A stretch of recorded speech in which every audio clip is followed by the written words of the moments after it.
Welcome back, everybody, to KO Cancer, part of the Cuddle Circuit, part of Team Equinox. And speaking of Team Equinox, we have a member of that very team, Brian F. What's going on, man? Hello, hello. Since we're in the spirit of charity, I thought I'd be very charitable and sit this tournament out. I didn't want to, take up all the prize money. Maybe a little bit collusion would have been thrown around. So, contributing to the charitable spirit, I'm going to be on the commentating desk for this top 8 instead of participating in the action. So, yes, how's it going, everyone? Same. I'm That's the actually reason very why I didn't enter. Oh yeah, I'm sure, Sherry. I'm sure. Yeah, same here. But anyway, first of all, thank you guys for coming back. Sherry, I would say, for coming back and sticking it through all the way into this top 8. Again, if you guys haven't done so already, hit that follow button to support Sherryjenix, as well as the Breast Cancer Research Foundation. Again, BCRF is the highest rated breast cancer organization in the US and also the largest private funder of breast cancer research in the world. And we've had a ton of donations going in throughout the entirety of the day. So thank you guys for bringing us closer to that 20K donation goal. And it also enters you off for a raffle that we've been doing all day today. For every $10, it gives you a point towards these ridiculously sick prizes that we have in store. I believe we have the sides ready. Boom, there you go. 10O Media Sajam collaboration, the Sajam Seg shirt, along with the Level Up Your Game Boom t-shirt, and of course the Equinox Support Your Locals t-shirt. But not only that, we've had some other heavy hitters in the game. We do have Kind of Fit, Kind of Fat with their newest apparel that Sherry's been rocking, as well as a NorCal Strong Style hoodie from Bronson himself. Not autographed, unfortunately. But we also have Combo Breaker, the denim jacket from their newest apparel line. And these guys are fighting in a $1,000 prize pool for all of the prizes listed up on that slide. As you see before you, the top 3 will be winning one of those prizes at least. But again, pretty hefty prize pool. But for the raffle specifically, I want to let you guys know you have a chance to buy yourself an unreleased Equinox jersey. It does not come with Brian F, Joey, or Cuddlecore, unfortunately, but these are unreleased Equinox jerseys. Maybe ask them to sign it. That'd be pretty cool. We can work something out, That'd be great. Maybe hairstyling tips. Who knows? But you guys also want a chance at this lovely prize coming up. The Quanba Obsidian signed by the TWT finalists from 2019, even some extra signatures on that bad boy as well.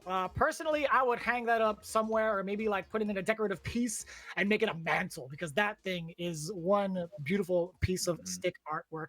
Again, you guys are all entering for a good cause. Again, KO Cancer is what we're doing here today, part of the Cuddle Circuit. And we have our top 8 established for the East side. We have IDOM, Spaceboy on the winner's side, the first end, Rob TV versus Shine. And on the bottom there, the top 8 losers, we have DR Mandrake versus Burkish, as well as Hoji and Knuckle Do. It's going to be quite a stacked bracket.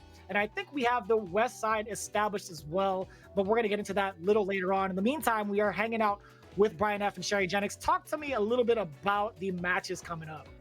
I'm super excited to see these matches because, with the whole COVID situation, there's been a lot of online grinding happening, and I've been kind of running a bunch of tournaments with these guys as well, competing with the usual suspects who we're seeing here in the top 8. So IDOM, he's been wreaking havoc in all the East Coast online tournaments, and as one of the best in the world, you kind of expect that.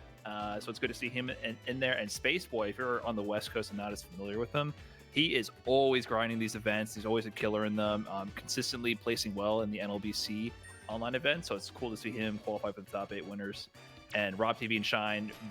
Rob TV, I feel like, has been doing work in NLBCs, but kind of falling short every once in a while. So it's cool to see him break through. Like yesterday, he eliminated IDOM from NLBC, actually. And then I don't know if he made top 8 or not, but that goes to show that you can eliminate a Capcom Cup champion in these tournaments, and we're just playing online for fun and trying to support charity.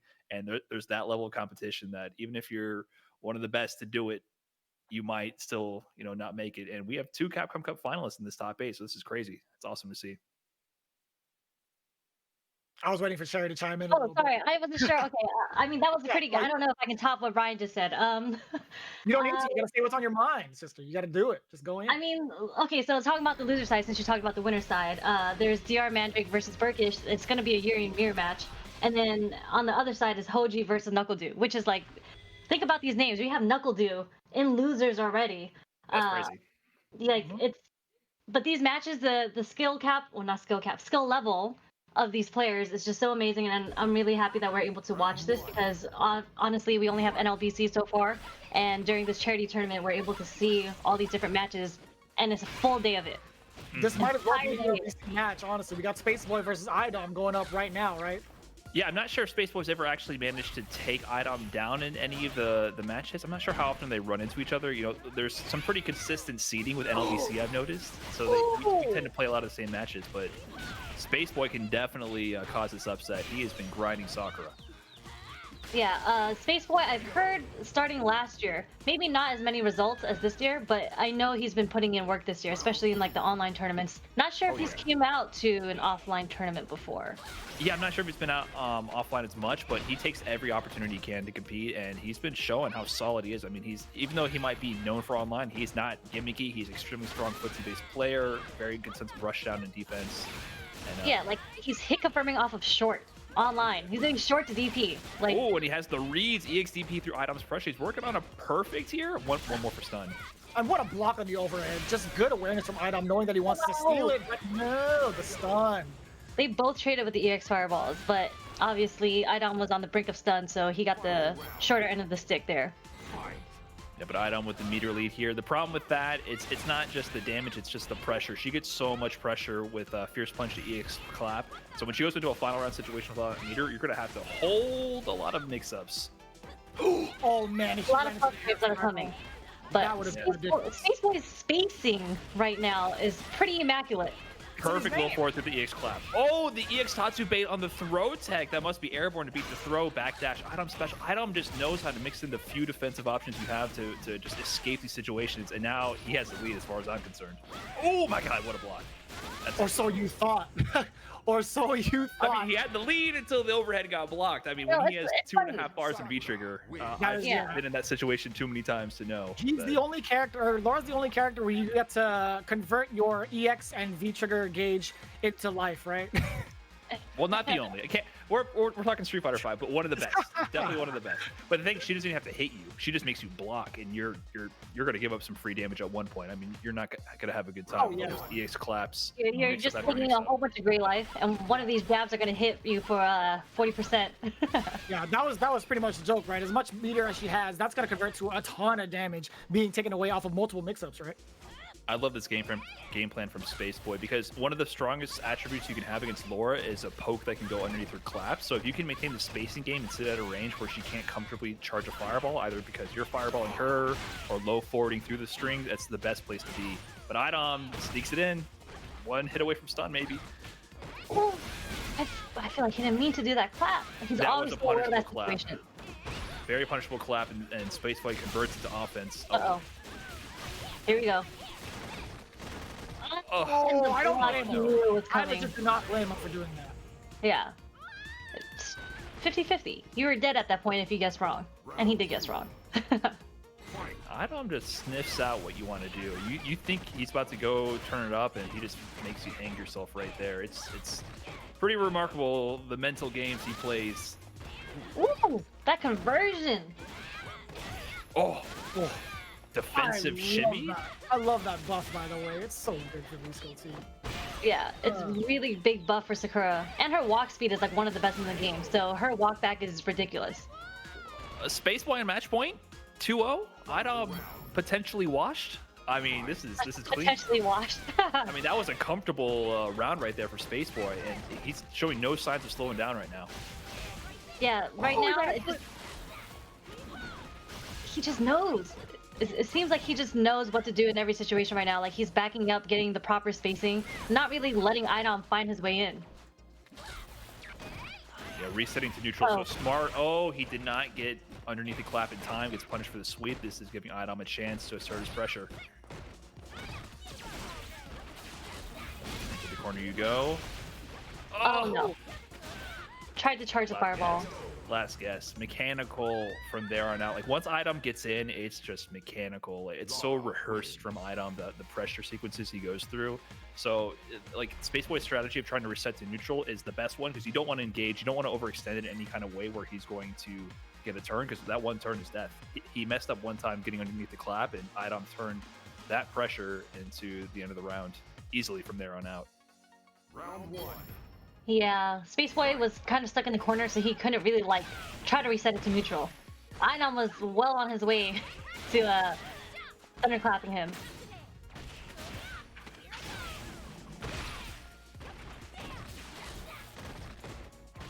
We're so intently focused on what Item's going to do to force Spaceboy to make the error, but he gets an opportunity and it's dropped a little. Okay. I mean, the offensive sequence is just so strong.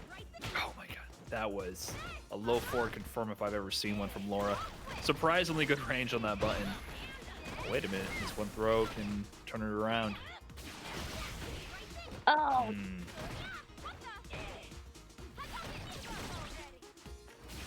The offensive V reversal from Idom. If he has a life lead and he has V bar, he's just going to turn any attempt you make to get out of the corner into a V reversal knockdown. It still doesn't make sense to me how Laura can anti-air with a standing short. It's spacing, man. Like, Item's so meticulous when it comes to his spacing and what normals he wants to use that even if you try to jump out in an escape option, he'll anti-air you properly, no matter what the normal. The one thing I've learned about Laura is her light kicks do not have hurt boxes, jump or ground light kick. For some reason, she just disappears from the screen and you just get hit. And Idom just knows how to abuse those in a lot of situations. Excellent snipe. This can be it. He needs this round to stay in the game. Idom's been kind of making Spaceboy play his game up till this point. Oh, didn't get the punish on the fireball though. Scary situation. Oh, that's that V reversal into death. Once he has a lead and he has you cornered, you cannot use any button, even if it's the proper spacing, that will be a knockdown on V reversal. Anytime you try to use a medium, a fierce, Idom has that V reversal at the ready to keep you in that corner, keep you guessing. You have to fight your way out with jabs or some kind of whiff punish. Any kind of attempt on block will be converted into offense for him. And that's a standard Idom play. He starts breaking you down bit by bit, converting every opportunity into offense, and you can only guess so much. So I believe that puts Idom into the winner's final seat, where that will be 3 out of 5. The rest of this is going to be, just to kind of refresh your memory, in top 8, it's going to be 2 out of 3 up until the 3 finals. Winners finals, losers finals, and grand finals. Which leads us to our next point. We have Rob TV versus Shine queuing up very shortly. I don't know if... I'm pretty sure we're going to be just watching the entirety on stream, if I'm not mistaken, because we got a lot of time on this stream and a lot of time to keep the donations going, right? Saint Cola dropping $10. Let's enjoy net play together and fight cancer. I appreciate you. D-Town Skiing, $139.80. Very specific. Also saying, keep doing what y'all doing. You know, I appreciate those donations specifically because they want to try to round out the number to whatever it's at. I appreciate people like you, unless you're trying to like cause mayhem on the little ticker below too. Either way, I appreciate you. We've reached $7,000 at least on the donation side of things. You guys have been absolutely crushing it this entire day to help KO Cancer as part of Cuddle's circuit, part of Team EQNX, and a collaboration with the Breast Cancer Research Foundation. Again, the current grants of $66 million are supporting the work of 275 scientists at leading medical and academic institutions in over 14 countries and across 5 continents. These guys are worldwide, making sure they find that major breakthrough in breast cancer prevention, diagnosis, treatment, as well as survivorship. We've been going through a lot of these matches as well. And if you guys enjoy it, be sure to hit them up at social media, Instagram and Twitter at BCRFCure, using the hashtag #BeTheEnd and hashtag research is the reason, and let them know if you guys are having a great time with this tournament, because I know all of us on this end are having a fantastic time watching each and every one of these matches, because both tournaments have been absolutely stacked, both East and West Coast. So we are moving on. Stacked. Oh, definitely, without a doubt. We have, What do we have next? I believe, so Rob TV is queuing up against Shine, if I'm not mistaken. But to kind of reiterate, we have DR Mandrake and Burkish as well, Hoji and Knuckle Dew.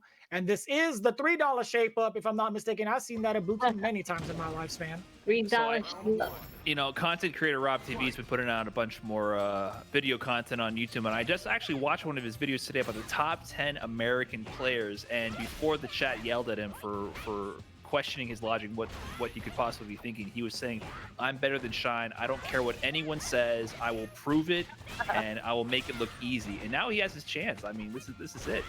That was published today. I happened to watch that, so you know. It was published today. It was published today, this afternoon. I was just browsing through. It was the Street Fighter gods giving us this match then, because this is the perfect match for him to prove it right now. time to put his money where his mouth is. Hollywood Rob TV, but Shine working on that corner pressure.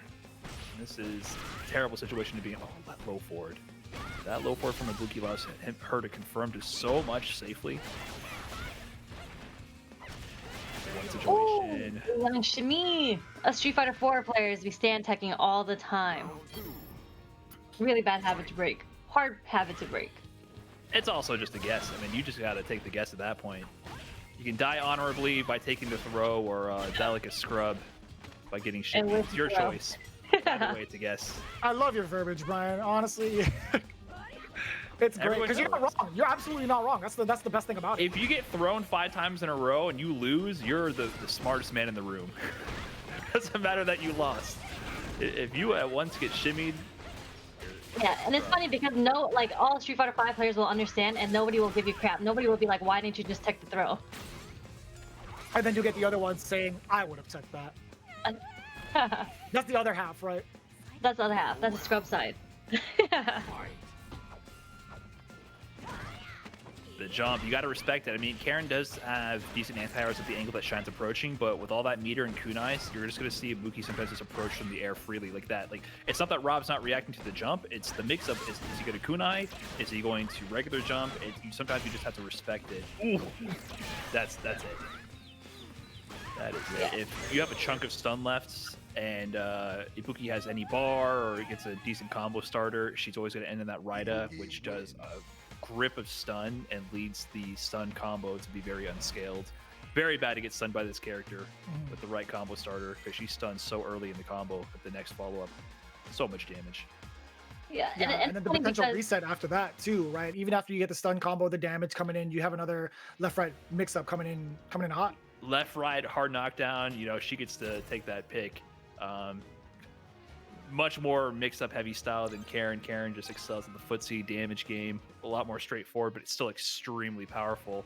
Ibuki has a mix of both. Her footsies are, I think, very strong. But on top of that, she wants to start fighting dirty, getting the mix going.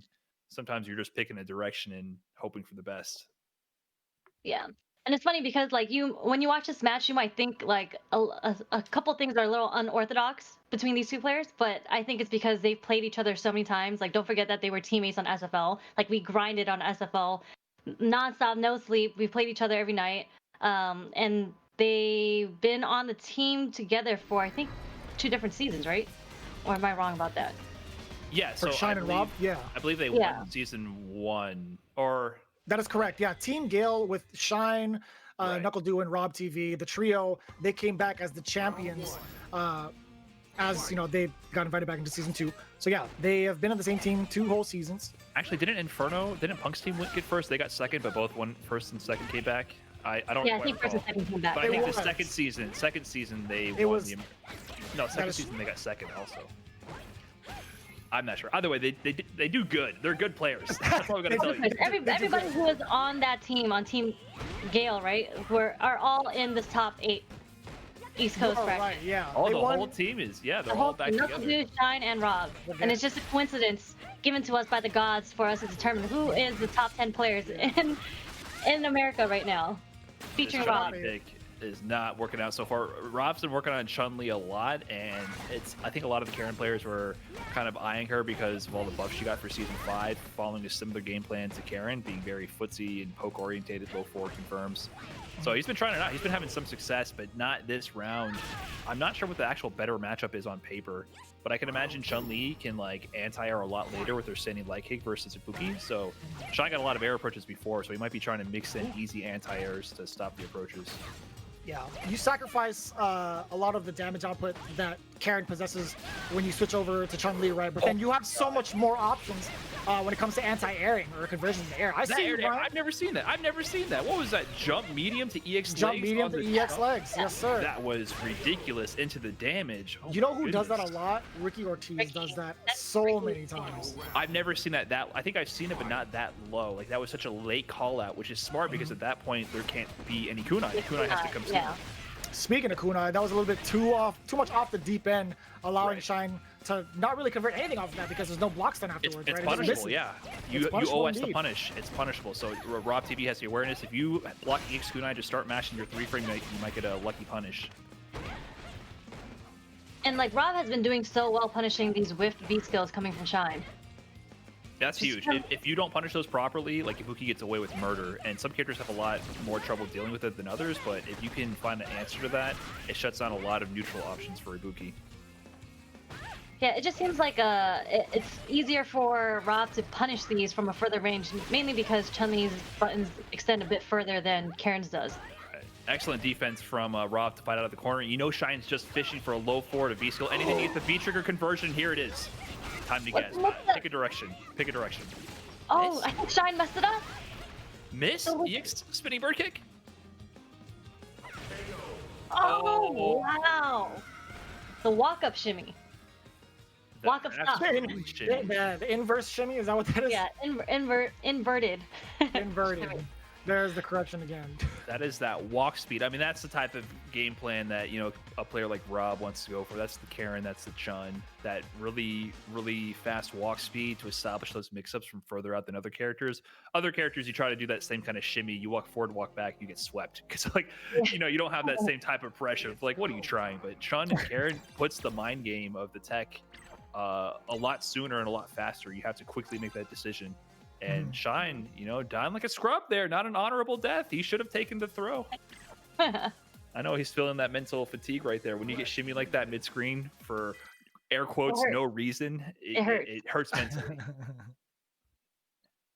It's funny, like picking the minds of two Street Fighter players who are actively playing in tournaments to hear the thoughts on what happens in certain situations and like your input on those last minute KOs or the last second decision making when it comes to living or dying, right? It's always funny to hear your guys' thoughts on it. Yeah. And it's a pretty like shimmy to hit too. I feel like Rob must have been popping off when that shimmy hit, like, oh, I knew that was gonna hit. Yeah, that was clearly Shine not considering the walk-up throw as an option there. Like his mental energy was focused elsewhere and allowed him to let that slip past him. Ooh, clean jump of the V skill, gets the throw after. The Chun-Li pick has been working out. I like the adjustment that Rob has been making. You know, for a moment there, it looked like Shine was in full control against Rob TV that last round, right? You definitely see a lot less jumps from Shine currently. That was like, he got way too many turns on. How many counter hits is that? Was that like, that was at least 4 counter hits in a row. At least 4. Jeez. Rob was trying to get something out. Maybe he's trying to find a way to activate. He just knew. He just went with it. Jab, medium punch, medium punch. Best 3 frame in the game. I mean, her crouch and light kick is a low and 3 frames and huge range. You pop that into EX legs or something to V-trigger and get your game plan going. I don't blame him at all. It is a powerful tool, and that can sometimes work against you. Oh, there's that anti-air again. Oh, but time to get mixed. It could all end right here. What's the mix? In the no, he messed it up. Hit by a short. I'm pretty sure he was staggering to bait an EX spinning bird kick, or it's just a mistake. But either way, Shine's in an extremely good position because one more jab, a throw, that's it. Oh, alive? Keep blocking that mixed up. Oh, that was a whiff punish. That was a whiff punish with a kunai. He knew the panic. The panic slide to V-trigger was coming. I mean, there was no other choice. You had to panic slide right there as a Chun-Li player to get the V-trigger. And Shine knew to backdash. Yeah, that was a really great backdash. Yeah, having that awareness to know when to reset to neutral when you have a lead, when the opponent's going to panic to get their turn going is so good in this game. You can catch people. I mean, there's so many moves in this game that are forward advancing. You can quickly turn to a win potentially if it lands. If I just land this right now, it's my turn. So knowing to not trying to overextend when you have a lead in those situations can net you so many wins like that. And the inverse can get you a lot of losses. And that's a hard lesson to learn in this game. And Shine shows that he knows what this game's about and takes that one over Rob. And I think that's it for the winner's side, right? You are absolutely correct. Yes, that was Rob TV versus Shine. And Shine moving on. We're moving down to the losers bracket where we have DR Mandrake versus Burkish, Hoji versus NuckleDu. And then, of course, you see Spaceboy waiting the winner of those of that match in the losers round 6. And then, of course, we saw Rob TV drop down in the loser side, awaiting his fate between Hoji and NuckleDu. It's going to be pretty exciting as it's all 2 out of 3 up until winners finals, losers finals, and grand finals. I know you guys were asking in the chat, but I also want to take some time out to thank some of the contributors to Brian F's campaign. Okay, I see. Brian F's Jungle Juice for $25. Jordan Hitch for $20. Argent Knight for $20. Skulls and Scythe for $55. And then one from the EQNX campaign, Sajam, throwing down 100 bones, $100 from my guy. If you have an emote from any of those individuals in general, like if you follow specific channels like Sajam's channel, Brian F's channel, or even EQNX's channel, I need to see those emotes. I need to see as many emotes as possible in the chat as we get into our losers match, Mandrake versus Burkish. Let's go. So the other story of the online tournament scene in the East Coast has been the rise of the Urian players. So I have been watching Urian Mirror after Urian Mirror for the past month and a half or so. I mean, these dudes are out here grinding. They're showing why Urian is a strong character and why they're strong players in this game. So Burkish and Mandrake and Prophet's always in the mix. Like, these guys have been running so many sets in these online tournaments, trading sets back and forth. Burkish might be the one who I think is like the most favored overall, generally the most consistent, but they all trade sets, so you cannot call this. It's just going to be a lot of headbutts, a lot of ages. We'll have to see what happens. Yeah, the mirror match is always different, right? It's like it's more like a player thing more than a character thing when it comes to the mirror match.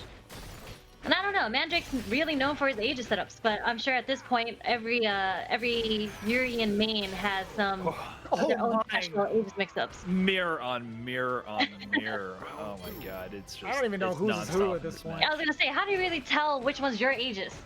I don't think you do. You just gotta feel it. I mean, oh, the headbutt attempt. I mean, you're already seeing the tricks, right? It gets so dirty doing the delayed headbutts to bait the throw attacks in these bloodstream situations. They have all the tricks. Oh, nice snipe on the crouching fierce or standing fierce charge into the corner. And there it is, the dash medium punch.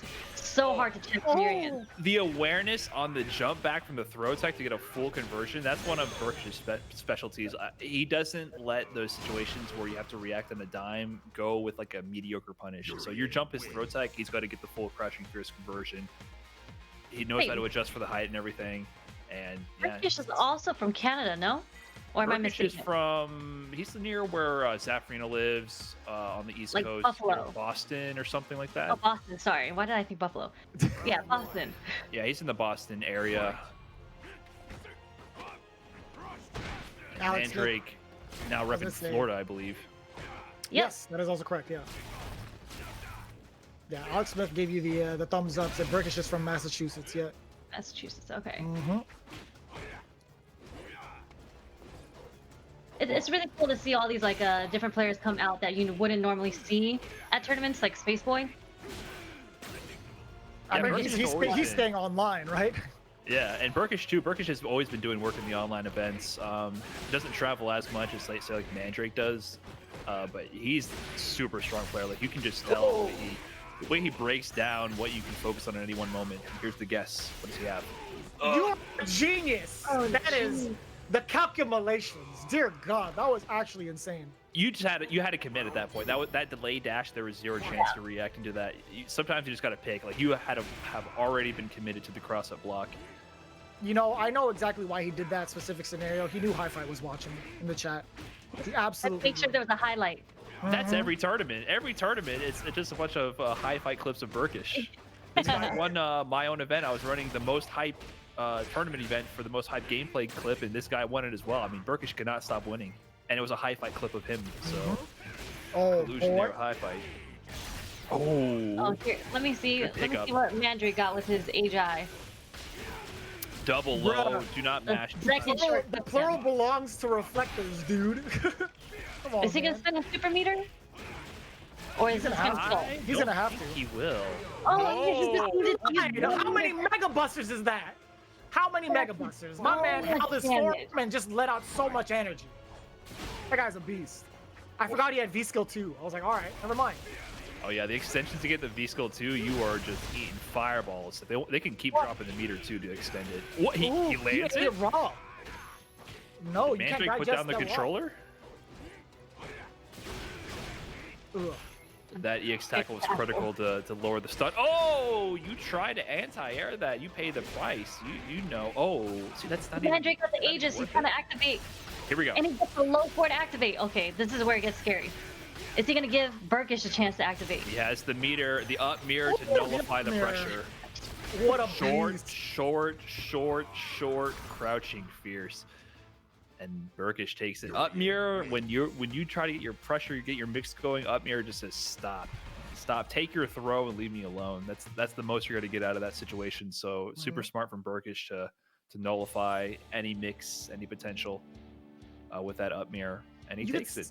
You can see how comfortable he is in the mirror match, where the first time we saw him in today's stream, he fought up against Lud for his first appearance on stream, right? And it was a whole different side of him. I feel like he was exuding so much more confidence in his gameplay against a guy like DR Mandrake, right? Just his flow, the way he was playing, and his confidence in his button placement and what he wanted to do for his media options has been phenomenal. And those are the first times I've really seen those kind of Aegis setups hitting so consistently, even online. Right, so that puts him even further to fight off against Spaceboy in losers as we set up for our next match, which should be Hoji versus Meppel. I believe Hoji is a Cody main. I've seen him in numerous FGC streams. Hoji's been stepping it up a lot. Connecticut, right? I think he's out of Connecticut. Hoji is New Yorkish. No, he's Connecticut, because I went to the Connecticut local, and it was him, Tanachi, Prophet. So they actually have a good amount of great players out there. That's actually wild because I know Hoji. I always see him at tournaments with New York people and LBC people. So that's because his best friend is Daniel Slippington, who is not online, who didn't enter this for some reason. So Daniel Slippington is from Jersey. Dan Slip, for those who don't know. So that might be why people think Hoji's from New York or New Jersey. Let me not disrespect the CT boys. Okay, I didn't know. That's wild. I've known Hoji for a while now, but I can say he's definitely improved a ton now. He switched from Akuma to Cody. When he dropped, he was kind of going back and forth for a bit, but then kind of settled on Cody. And I said, "What are you doing? You're absolutely insane." But he's starting to make it work. He's really adapted to the character and knows how to employ all the buffs. Like you're going to see him use a lot of the new Zonk buffs, new levels to get more plus frames, new setups. And he's been showing what he can do in the NLBC tournaments, making some upsets. He was in grand finals, I believe, not this week, but last week. Or the week before. He's been tearing it up online as well. So love to see what he can do against Lord Knuckle Dang. Never an easy opponent to face. I believe his new name is Daddy Doo, is what it is. I think that is true. That's his official title. name. I like that V-Skill 2 usage coming in hot.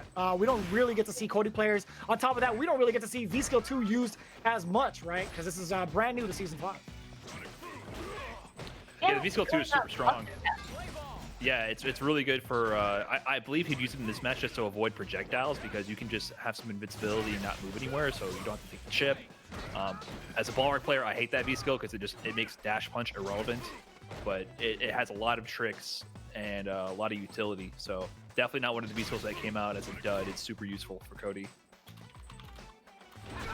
Pacing. Ooh, the leveled up Zonk. See, that gives him a meterless combo. That's so powerful for Cody to have. Charging the Zonk for long. Can get around projectiles and get combo conversions from a -2 move in neutral. Gave him the lead in this situation, setting the pace now. And it's pretty cool because as a character specialist, especially if they're not a top tier character, you have to know your matchup so well. Versus, the other player who they might not know the Cody matchup as well because there's not as many Cody players out there.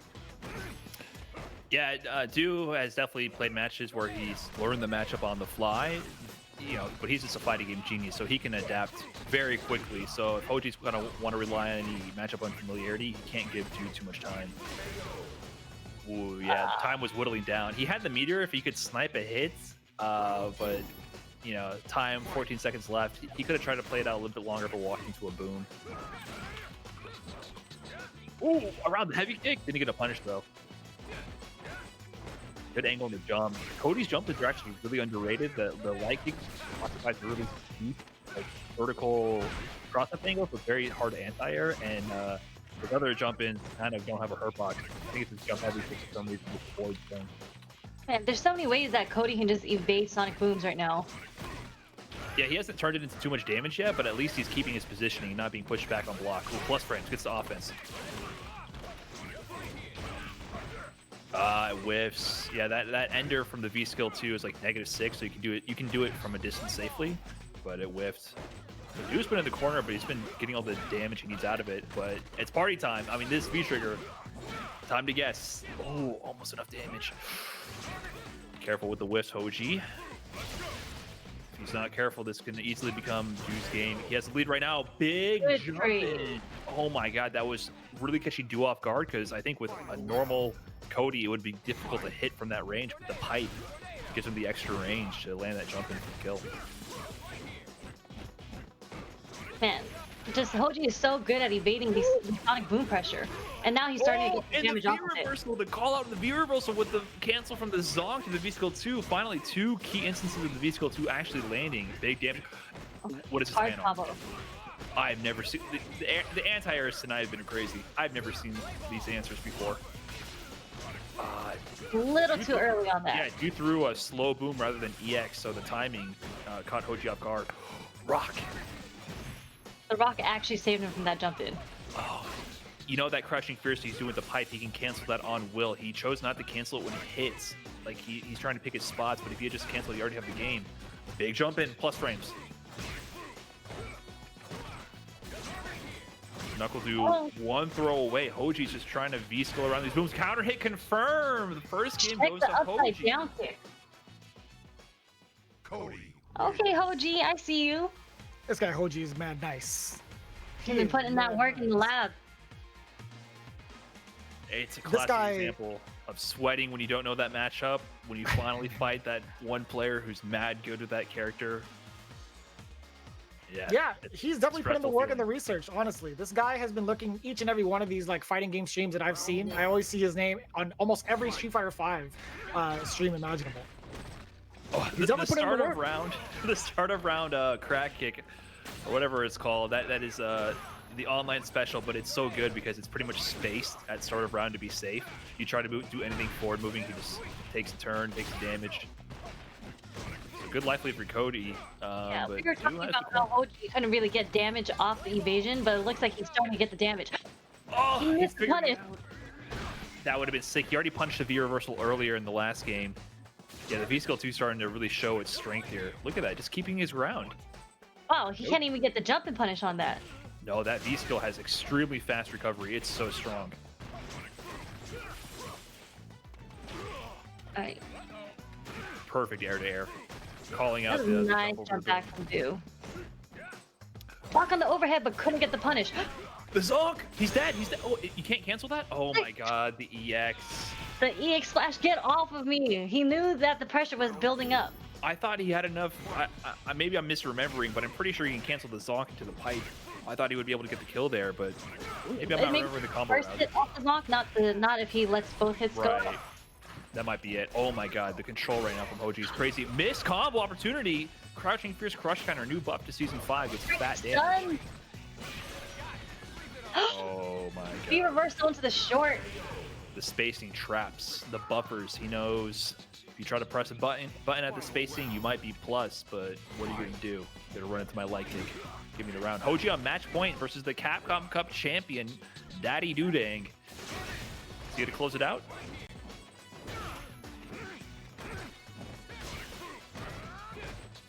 And Hoji just seems like he's so comfortable with his matchup. Yeah, he's starting to swing right now. I think he's feeling the confidence from establishing the V-skill game around the boob. He was swinging a lot with the heavy kicks.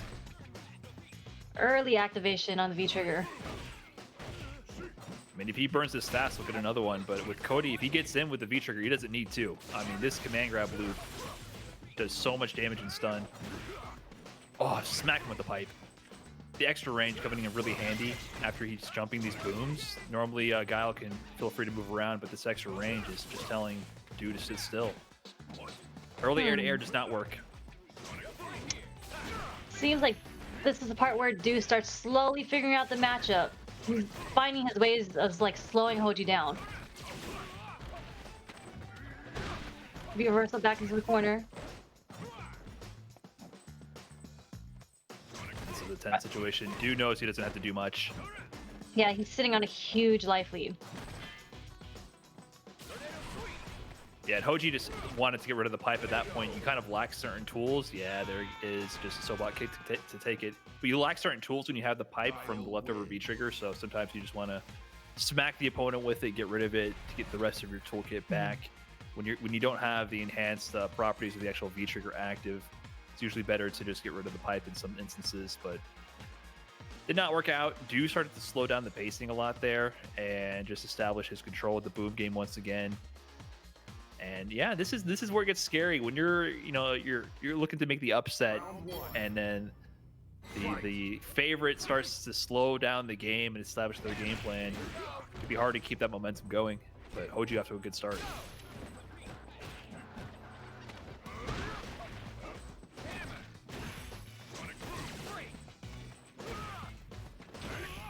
Look at the control from NuckleDu right now. Keeping him contained in this corner, not letting too much space out, and man, he's making it hurt. Hoji on his last leg in this round. Oh man, this is a tough position to be in, especially as Cody, because he has to find a way to activate, which is really hard versus Du's Guile. As you can see, he's pretty mobile right now. If anything, he might go for it raw. Just to get something started. And what a way to get it started. The jump in with the reset. Oh no. Roll the dice. Gonna hurt. Roll the dice. Here we go. Cutter 5. Oh, what? Was he trying to bait a flash kick? Oh! Leveled up Zonk. That's so much damage. One more guess per game. Oh, he caught the backdash. He caught Waited the backdash out. punish. That was a very safe approach from Hoji. Beat the backdash or the reversal flash kick. He happens to clip you on the backdash match point. Oh, the V skill. Man, the delayed jab worked out really well for Hoji that round.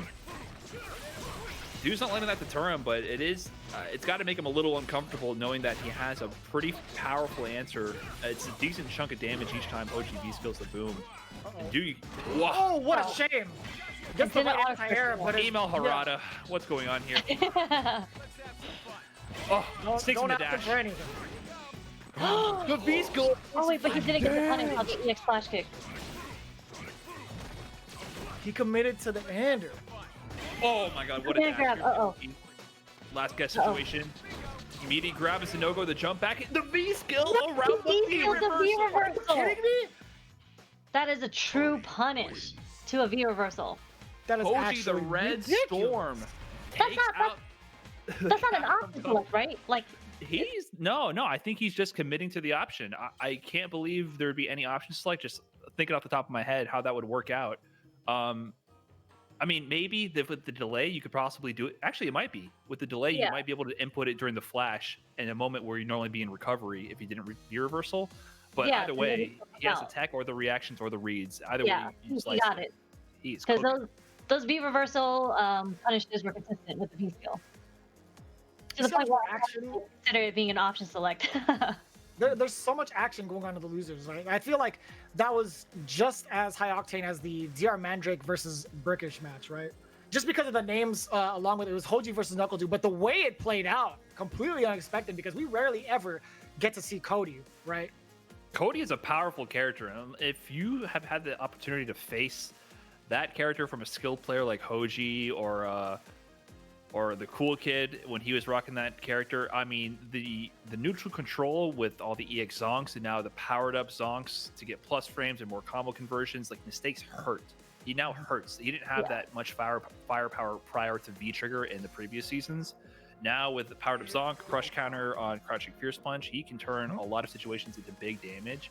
He has more neutral tools with V skill 2 to go around certain things, and if he gets a command grab, you're rolling the dice. So I think they managed to make this character a lot more well-rounded in Season 5, so he's not totally reliant on V-Trigger, and you can see all the tools that Cody had. Hoji was pulling out all the tricks, regardless of the resources. He always had some kind of option available to keep you thinking about what you're doing. You can't just V-reversal, you can't just reversal, you can't fireball. You gotta mix up your options. And Hoji played excellent and moves on over NuckleDu.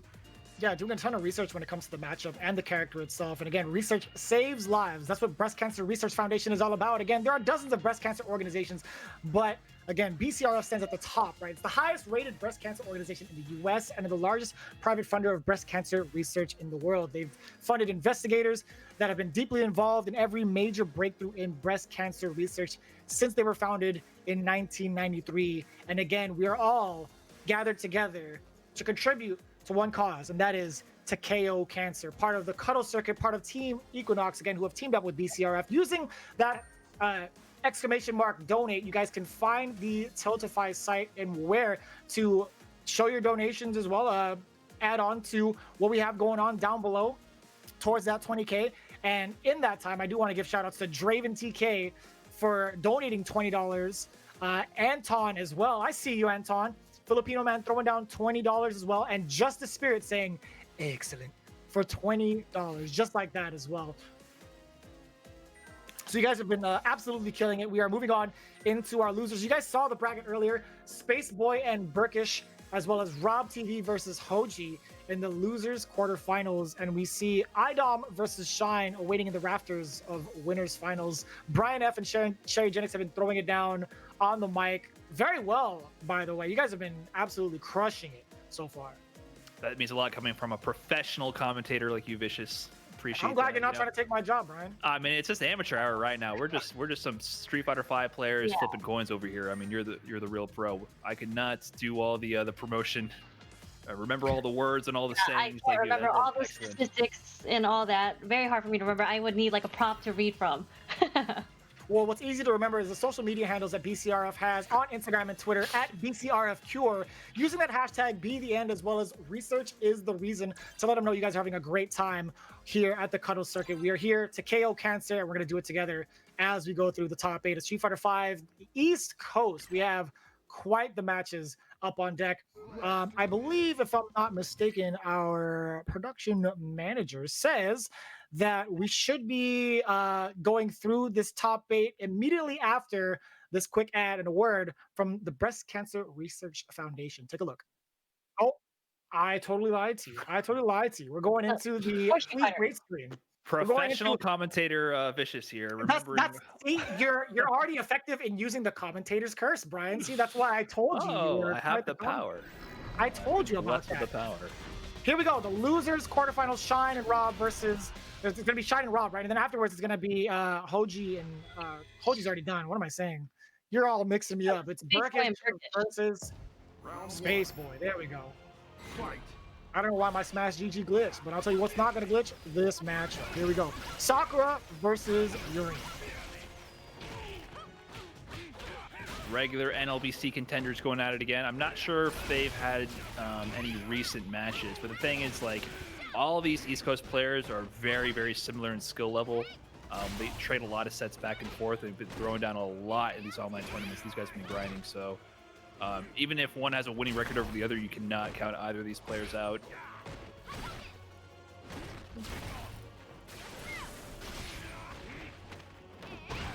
Into the corner. This is where Sakura is so strong. The throw pressure game from Sakura is some of the best in the business because the throw range plus extremely fast forward walk speed lets her mix in a lot of situations with throw where other characters just don't have that same mental mix-up when she walks up. But Burkish fights out, gets the Aegis going. Defense. That's one of the best feelings in the game, man. When you block 3 times on the Aegis and it just goes away and they get nothing from it, you know, like, yeah, I won that interaction. Crisis averted, back to neutral. Yeah, that seems to be like a strong point that Spaceboy has. He's just like really good on the defensive side and neutral. Yeah, very like classic fundamentally sound player. Oh, but he gets too antsy with the buffer. He thought he had the proper spacing to buffer that where it wouldn't connect unless Burkish pressed the button or walked forward, and he pays for it with the round. Yeah, Burkish not being cheap about it. First time I've seen him miss the confirm. Well, it's okay. I gotta say that's definitely not a confirm. Okay, it's just a buffer. Okay, a buffer. Sorry. Okay, a buffer. I actually never seen that anti-air before. Yeah, there's been a lot of crazy anti-air answers this whole top 8 that I've never seen. People getting creative with the answers. Swing with the heavy kick. It's like the heavy kick is right outside of the range of the crushing medium kick, so swings at that range, possibly get a crush counter.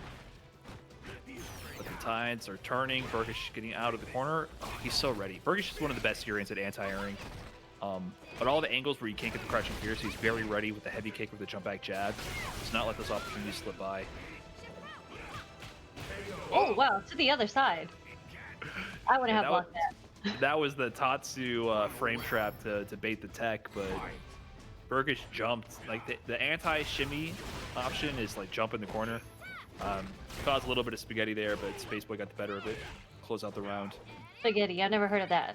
Pretty good term. Spaghetti all over the place. Yeah. That's what you go to when no one knows what's happening. It's spaghetti everywhere. Into the corner. Yeah, it's very good corner carry. Oh, the juggle. If he was ready for that, he could have got more off of it. But keeps my his space God, DP to catch the knees. That was slick. Oh, the mirror. Oh. The Aegis took out one hit of the fireball. Yeah, that was weird. He got hit by one, but the other one reflected back. Gives Burkish his turn to Wake up the XDP. the That could have been defensive death. read. It ain't death if it lands every time. Spaceboy confident with his What? decision. Oh! What? Power up in front of me. Oh no! He gets the full conversion off of it. That was so unfortunate. The stop sign. Really Stop good playing. conversion. Stop having fun. Stop How doing dare you. anything. Wow, that was the first crush counter, the first chop we really saw of that game too. Burkish wasn't really even going for that option. I kind of forgot the button existed for a second. Burkish was pressing the low forwards, keeping it a spacing game, and he just said, wait a minute, what am I doing here? Fierce punch. That's right, I win. That's Good right. game. I did it. That's right. I did it. I wasn't going to have to go through with it. But either way, man, that was, I felt like once Spaceboy hit that anti-air jab DP off the knees, I thought it was over. I thought he was going to go ham after that. But it was Burkish. He got powered up after that. He was like, no, this is my show now. Really good composure from both players, I think. Yeah, these guys are seasoned competitors. I don't think they don't tend to falter from their game plan too much. I've got to play with both of them a number of times now in tournament settings, and you know, some players can get knocked off their confidence and how they're playing. I mean, you're gonna have to. These guys fight till the end. You can't slip up against either of them, so you can never count them out. Very mentally solid and composed players. So I don't think Spaceboy is going to get too shook by eating one unfortunate stop sign at the very end there. But he did go back to character select. I think that was Spaceboy who opted to go back. I'm not sure if he's going to switch anything. I actually don't know if he has another character. He might just be doing this just to, you know, like going back to the character select screen, just taking some time. Did he Think about change the that, V skill or V trigger? Like he does use he does like to mix up his options for the V skill and V trigger. He doesn't always only stick with one. No, it looks like he stuck with it, right? V skill 1? No, he was using V skill 2 before, I believe. That the is roll. correct. Yeah. So- You used I'm the not word. reading it wrong. Oh yeah, I am reading wrong. So I guess he's mixing it up. Big jump in. Oh, Burkish chose the wrong option there. The medium punch goes under. Back confirmed.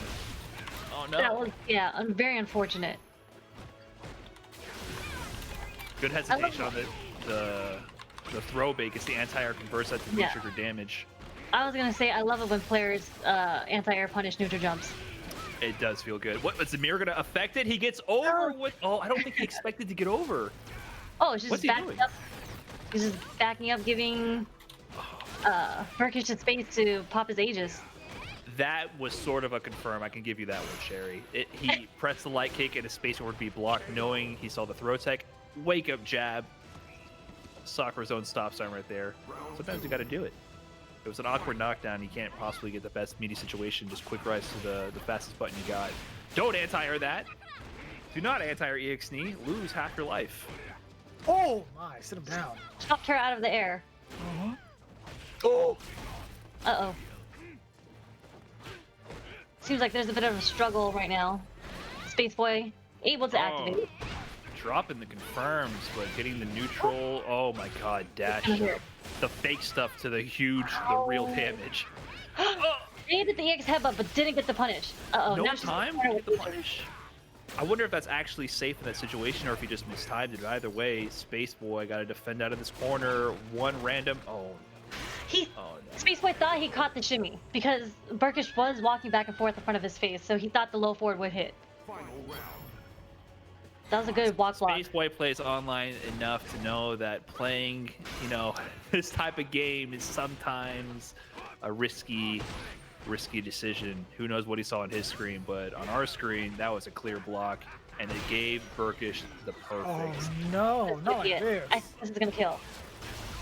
EX. That No. was an easy kill. Yeah, that was Spaceboy. He tried. You know, it's hard to say. You could potentially call that a misconfirmed due to lag. You know, it could have shown a hit on his screen, but not on ours. You never know. It's one of the risks you take when entering these online tournaments. Or he could have just missed a confirm.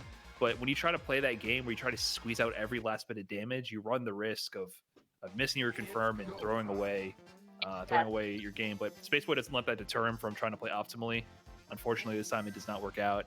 Burkish moves on and eliminates Spaceboy from the bracket. Really great games right now.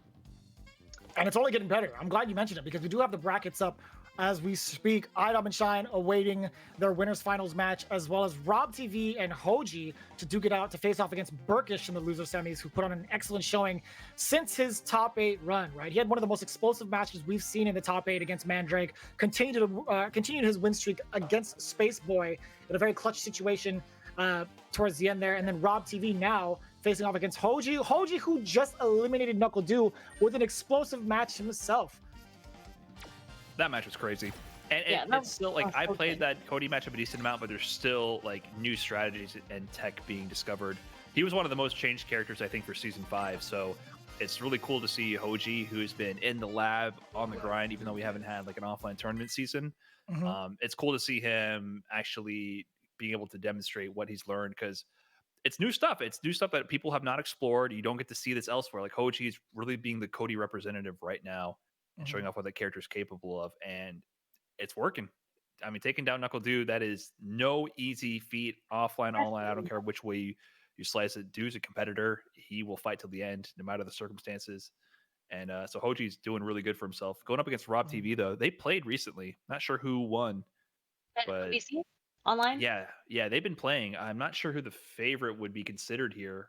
It's hard to call. I mean, they're both really, really strong players. He did really well last week. No, it was yesterday. Yeah, I think Hoji did really well yesterday. I don't remember exactly what it was, but I think I saw a post about him making top 3. He got like grand finals like 2 weeks ago in NLBC. This week he did not make top 8. And neither did Rob, but Rob took out IDOB along the way. It was kind of a weird NLBC. But that just goes to show, like, these players are so strong that they're always trading sets with each other. But Rob TV, not trading nothing right now, working on the perfect. Medium throw, time to guess. Yeah, medium kick. I think this is where Cody struggles as the character, right? His defensive options aren't so great, besides, like, hitting you with a random B skill, 1. When Karen is in on you and has you in the corner, I don't think Cody can really do much. Yeah, he has to like guess the jump forward. That's one of his best options because his jump arc is so strange that if you try to like walk up throw, he can hold up forward and you won't be able to anti-air him in time. You had to give up your walk forward pressure to get that turn. So he has options, but they're not like conventional DP options. But his offense, that was the exact same round. I mean, it wasn't a perfect, but that was the same round back and forth. They both won and lost the same way going into this final round of game 1. Yeah, corner pressure. Plus frames. That's the fake walk up. I mean, you got to condition people to respect it, and Rob respected it. Excellent call out. He felt that momentum building up. -6. Oh, he missed the punish. Oh, that is a Rob special. Rob knows how to mix in a little bit of the nuttiness along with the solid footsies game. Chases down the thrower or the backdash with the overhead. Oh wow, it just throws the EX-Dog. Clutch anti-air. There's that neutral jump punish. Yeah, Hoji just finding a way to activate right now, because this is where Cody gets a little scary. Yeah, but Hoji's gonna have a hard time sneaking in something to get the party started. Yeah, he didn't have any meter to like force a plus frame situation. Like once he lands the command grab, it's very scary, but he didn't have a way to force it. Yeah. And that allowed Rob to really dictate the pace of that match. Just finds the one low forward and closes it out. End game, Cody needs resources. It's very hard for him to make a comeback without the resources available. If he has it, it's real. I mean, his V-Trigger 2 is so real once he gets started. It was just really unfortunate that he did try to EX-Zonk to activate, but he got thrown out of it, so that was like his only EX meter and only way of activating with plus frames. Right. Oh, the crouching fierce. That button is so strong now, but what a whiff punish as soon as I mention it. Oh, that's a Rob TV. Rob TV doing Rob TV things. Sure do. Oh. Rob TV's definitely hit confirming or block confirming the V-trigger activation behind these sweeps. What a buffer from downtown, all that damage. One grab is going to finish it. What? Whoa.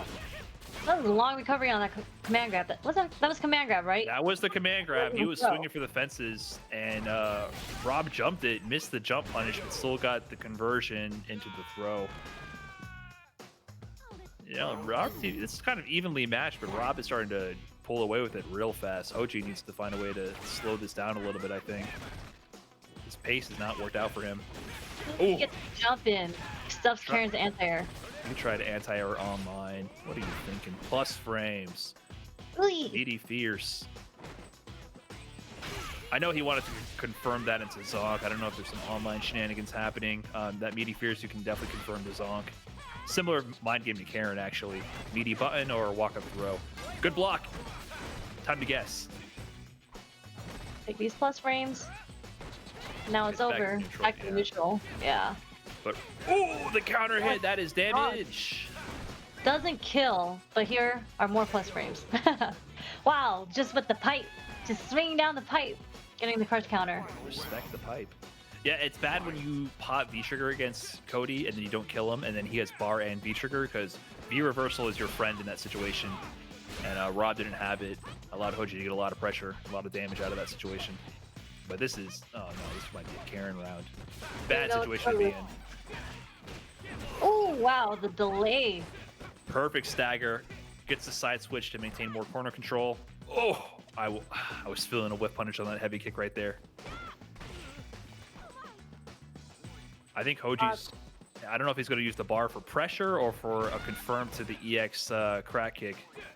I feel like he might have to burn it to get in right now, because Rob's just playing really patient in neutral right now. He isn't really opening himself up.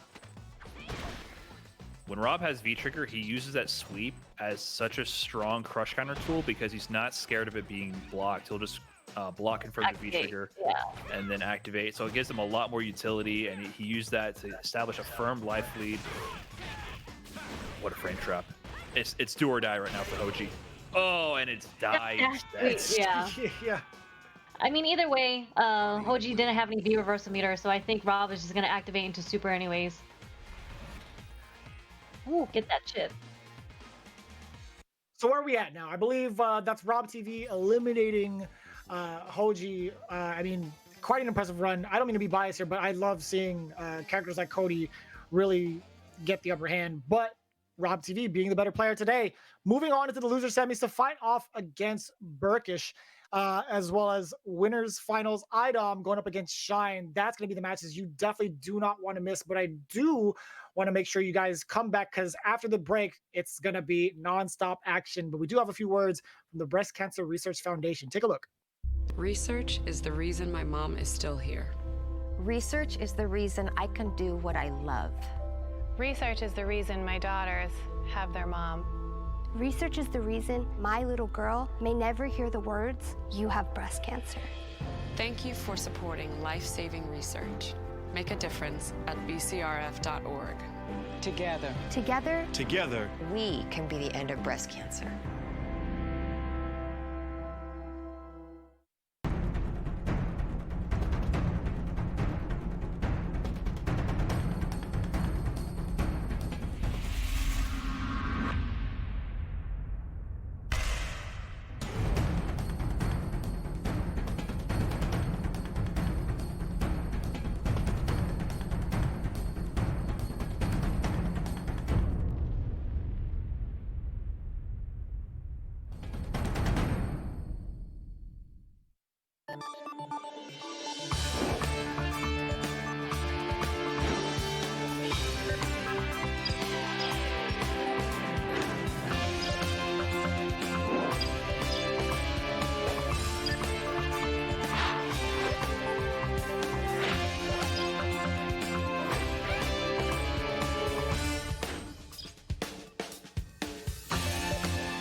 What's up, guys? You guys have been asking me for law tutorials forever, so here we go.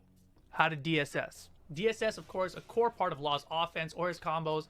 So even just to do his bread and butter combo, you're gonna need to learn to master DSS, right? So even right here, boom. And for his wall combo. So let's learn how to do it. DSS, aka Dragon Sign Stance. You can get into it manually by hitting down 1+2, just like that. You see the shoulder shimmy? That's DSS. But what you want to really know is, how do you transition into this from other moves? And there's a bunch of other moves you can do this with. For this example, I'm going to use Law Shaolin Spin Kicks 4-3. So basically any attack that can transition into DSS. You hit back forward immediately after the attack, and Law will take steps backwards. This is DFS, Dragon Fake Step. During the back step, you can tap forward at any time to get into DSS. So the key is to make that step back as short as possible, so that your DSS timing is as fast as possible. Pretty easy, right? All you got to do is back forward after moves that can go into DSS. That'll start DFS, and then learn the timing by practicing to master shortening that last forward. So again, back forward, forward. Back forward, forward. Right? And so you just got to practice so he steps as little back as possible, right? Because that's obviously way too far back. You're not going to be able to hit anything in a combo with that. And that's it. So what are some moves that can transition into it? Shaolin Spin Kicks, while standing 4, while standing 1, back 1, back 1-2, even jabs. You can do it from that as well. One exception is while standing 3. So while standing 3, you just have to actually tap forward since he's already going to DFS by himself.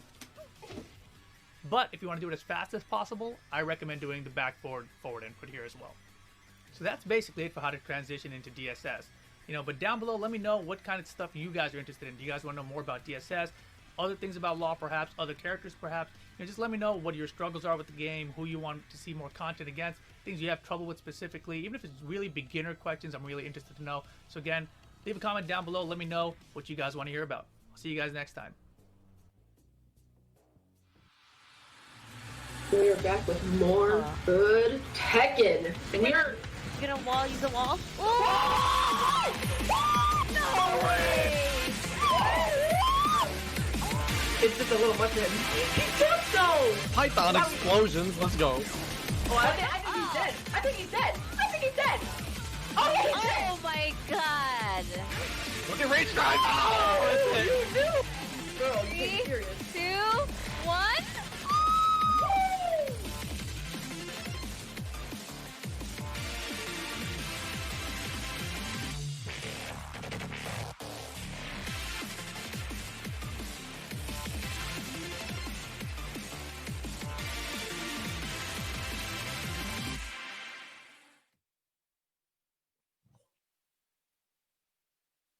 Welcome back, everybody, to the Cuddle Circuit, where we KO cancer together in part with Team EQNX, as well as the Breast Cancer Research Foundation. My name is Vicious, here with new commentator Brian F. and Sherryjenix, and these guys have been killing it this entire top 8. How are you guys doing?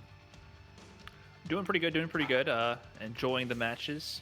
Always good to see some high-level Street Fighter play. Yeah, glad I get to commentate all these matches, especially from the East Coast, which I haven't seen in a while. All the players out there in the East Coast. Well, it bought me just enough time to clear my throat as we talk about the prizes here for both the East and West side. Again, we're going to talk about the raffles real quick. Donate to the cause and win some prizes like the 10-0 Media, aka or / Sajam collaboration with the Sajam Segways, as well as the Boom t-shirt from Level Up Your Game, RIP, and support your locals from Team EQNX, as well as some other cool. Oh man, those are sick, by the way. Every time I see the Combo Breaker jacket, it's something else, man. It's so sick. As well as the NorCal Strong Style hoodie brought to you by Bronson, as well as the kind of fit, kind of fat long sleeve tee that Sherry's been rocking all stream. I see you. And these guys are playing for a hefty prize of $1,000 prize pool split for the top 3, as well as some peripherals by Zowie and Addis, right? You got the keyboard, the Divina pink prize pack, as well as the Kwanba backpack, and then as well as a Zowie monitor. Those are going to be handed off to the top 3 competitors of both the East and West side. And of course, for those of you participating in the raffle, you have a chance to get yourself an unreleased version of Brian F, Joy Fury, as well as Cuddlecore. I'm totally kidding. It's a 2020-2021 EQNX jersey. Again, once we hit that goal, we get to unlock these jerseys as part of the raffle. And of course, the TWT 2019 Finals signed, sealed, delivered stick on a Quanba Obsidian. Again, this stick is indeed a piece of art in its own, but it also has a ton of autographs from the players from the Tekken World Tour. Again, you guys have been watching Sherryjenix, but also show some love at EQNX GG, EQNX GG, where they're doing the Tekken 7 side of things, while we take over the Street Fighter 5 side of town with the East Coast, IDOM and Shine sitting in the winners finals. And down below, loser semis, Burgish and Rob TV. What a journey for both of those individuals down at the bottom. These guys have had to swim with the sharks, where the two top sharks are waiting and hanging out. IDOM versus Shine, the culprits, the typical culprits, the local suspects when it comes to online Street Fighter 5 play, right? Yeah, usually IDOM or Shine are probably your usual suspects, which is pretty interesting because for NLBC yesterday, both of them drowned before top 8, I believe. So I think they're here in winners finals, back in shape, trying to get their revenge on the rest of the competition to prove, you know, like they're back at their rightful spot in winners finals. IDOM and Shine, two of the best to ever do it. NLBC Classics. IDOM with the slight edge over Shine, but Shine actually beat IDOM their past couple of encounters, I believe. At least the last one they played, Shine actually managed to take down IDOM. So it's always interesting to see the back and forth between these two. All right, here we go. It's going to be IDOM versus Shine. It's going to be quite the match, as it's 3 out of 5. Sherry and Brian, you already know what to do. Handle business. I think they're both warlords, right? They are. Oh, yeah. Oh, yeah. They are try hard. Look at the amount of points. Very try hard. Like, even if you have 100% win rate, the amount of points it takes and matches it takes to get there is ridiculous. But, you know, they're also just that good. They're just that good. I mean, it goes without saying. IDOM, Capcom Cup champion. Shine, I think, is one of the most underrated players in the world, because I think he's one of the strongest U.S. players, one of the strongest in the world, but doesn't necessarily have the same tournament results to prove it. But he's doing good in this round. Yeah, maybe he performs a little better in the comfort of his home, but like, I do think Shine is one of the best players in the U.S. for sure. And again, like you said, it doesn't really translate well into tournament results. I mean, he has good tournament results, but I feel like he could. He doesn't much have better. the same name that people don't put respect on his name as much as these other competitors. But he's definitely showing why you should be looking out for him. Nice fear reversal. Just nullify the pressure. If Laura does fierce punch with the EX, just don't even worry about it, because, oh god, this is what happens when you can't stop her. The 50-50s. Shine attempts to jump away from the command grab. There was no command grab to be had. An easy light kick on the other side from IDOM to close out that round. Plus frames. Shine starting this off, burning the bar to get some screen control and corner pressure. Look at the spacing on that collab from IDOM. See, the interesting thing about that is, yeah, you could go underneath it, but usually your hurt box extends a bit when you press the button, so you have to be spaced out enough where you can sneak underneath it. But IDOM knows these ranges where, like, yeah, Shine has a great low forward with the Buki, but I'm a little bit too close, actually. I'm going to get plus frames and pressure. Look, IDOM, no one else does that like IDOM. Like, that is what sets him apart, I mean, along with everything else from the other Lauras. Yeah, IDOM's just like, he's played so much and he's gone to the lab so much. His situational awareness is, I think, one of the best in the world for sure. Like, he doesn't really seem to ever be surprised that something worked or something didn't work.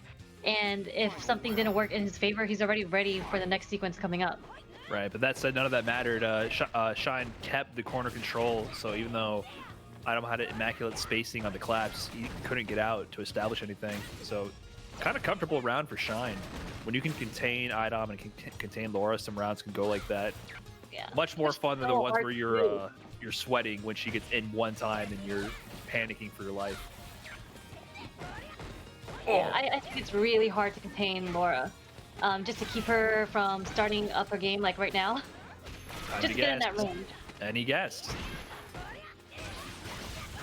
Oh, IDOM putting a stop to the fake stuff, gets a side swap. What a call out.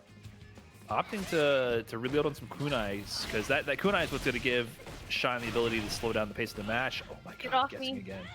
You got to do it. You got to do it, or else IDOM will just keep going. The Aegis, the one bar Aegis. Raw V-trigger just to establish control. Oh, I think he thought maybe the return of the V-trigger would cover the angle to allow him to jump forward, but IDOM recognized the situation. Easy anti-air to the command grab mix. Yeah, he didn't really, and Shine already had used his EX meter, so he wasn't really concerned about like whether or not Shine would EXDP again. It was kind of free pressure from that point. Yeah, I think Shine just miscalculated the angle. I think he was trying to set up a situation where with the Shuriken on the way back would allow him to just get a free jump out. But Idom could tell, hey, the setup ain't real. Buffer into the mix. One light kick is all it takes. Party started. I respect that V reversal. You know, Laura can be 0 if that the elbow hits meaty after the command grab, but it's just not even worth it. Like if you're planning against Laura is to just keep her at neutral and kill her trying to get in. Yeah, just to get her off of you, because obviously the most dangerous time she is when she's right next to you. Yeah, even if it's 0, like, you know what I mean? Like if you miss space on a button and she just presses a medium into EX, that's death. Nice block, staying in front, but unfortunately gets stunned anyways. Optimal meter build from Idom.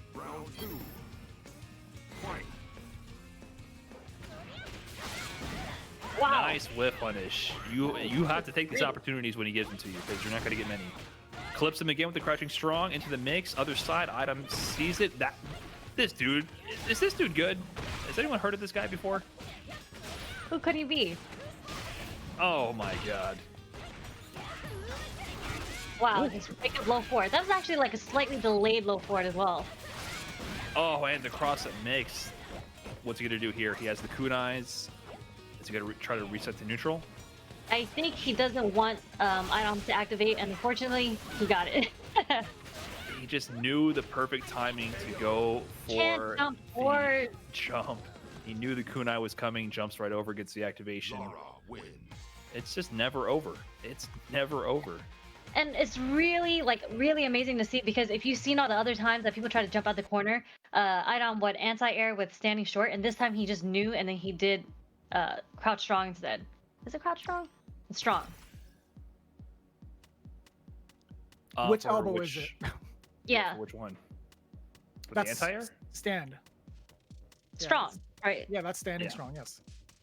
Yeah, just to see him switch it up between like the different anti-airs when people try to jump out the corner. Again, that's just his situational awareness. Now, is Shine switching, or did we have the lobby on 1st to 2? I think this might have been a 1st to 2 lobby. I'm not sure. That was, yeah, that is indeed 0-2 right now between Shine and Idom. You are not mistaken. It might have been one of those things where Shine is taking a breather, maybe, or you might be right, Brian, in calling it that maybe the lobby was set to 2. Yeah, I'm inclined to believe Brian, because you've scoured the streets of online plenty of times to see these things. I can't imagine Shine attempting to switch right now. I know he has a pocket Lucia. He's very strong with that character, but it's not, you know, it's Right. Need a breather. It was definitely confirmed by production that it's a 2-0 lobby, or yeah, 2-0, and the lobby was set to 1st to 2. Man, Brian, you're a genius. I've been around these online streets. I know how it goes. You immediately got kicked to the back of the queue. That's usually a sign that you lost the set. Automatically kicked to the back. Man, street smart and brain smart. I see you. I see you. Here we go. What could potentially be the finale of Shine. Let's see if he makes a comeback against Idom. All a part of the Breast Cancer Research Foundation. Teaming up with Team EQNX. We have our winners finals. Here we go. Continuing Idom versus Shine.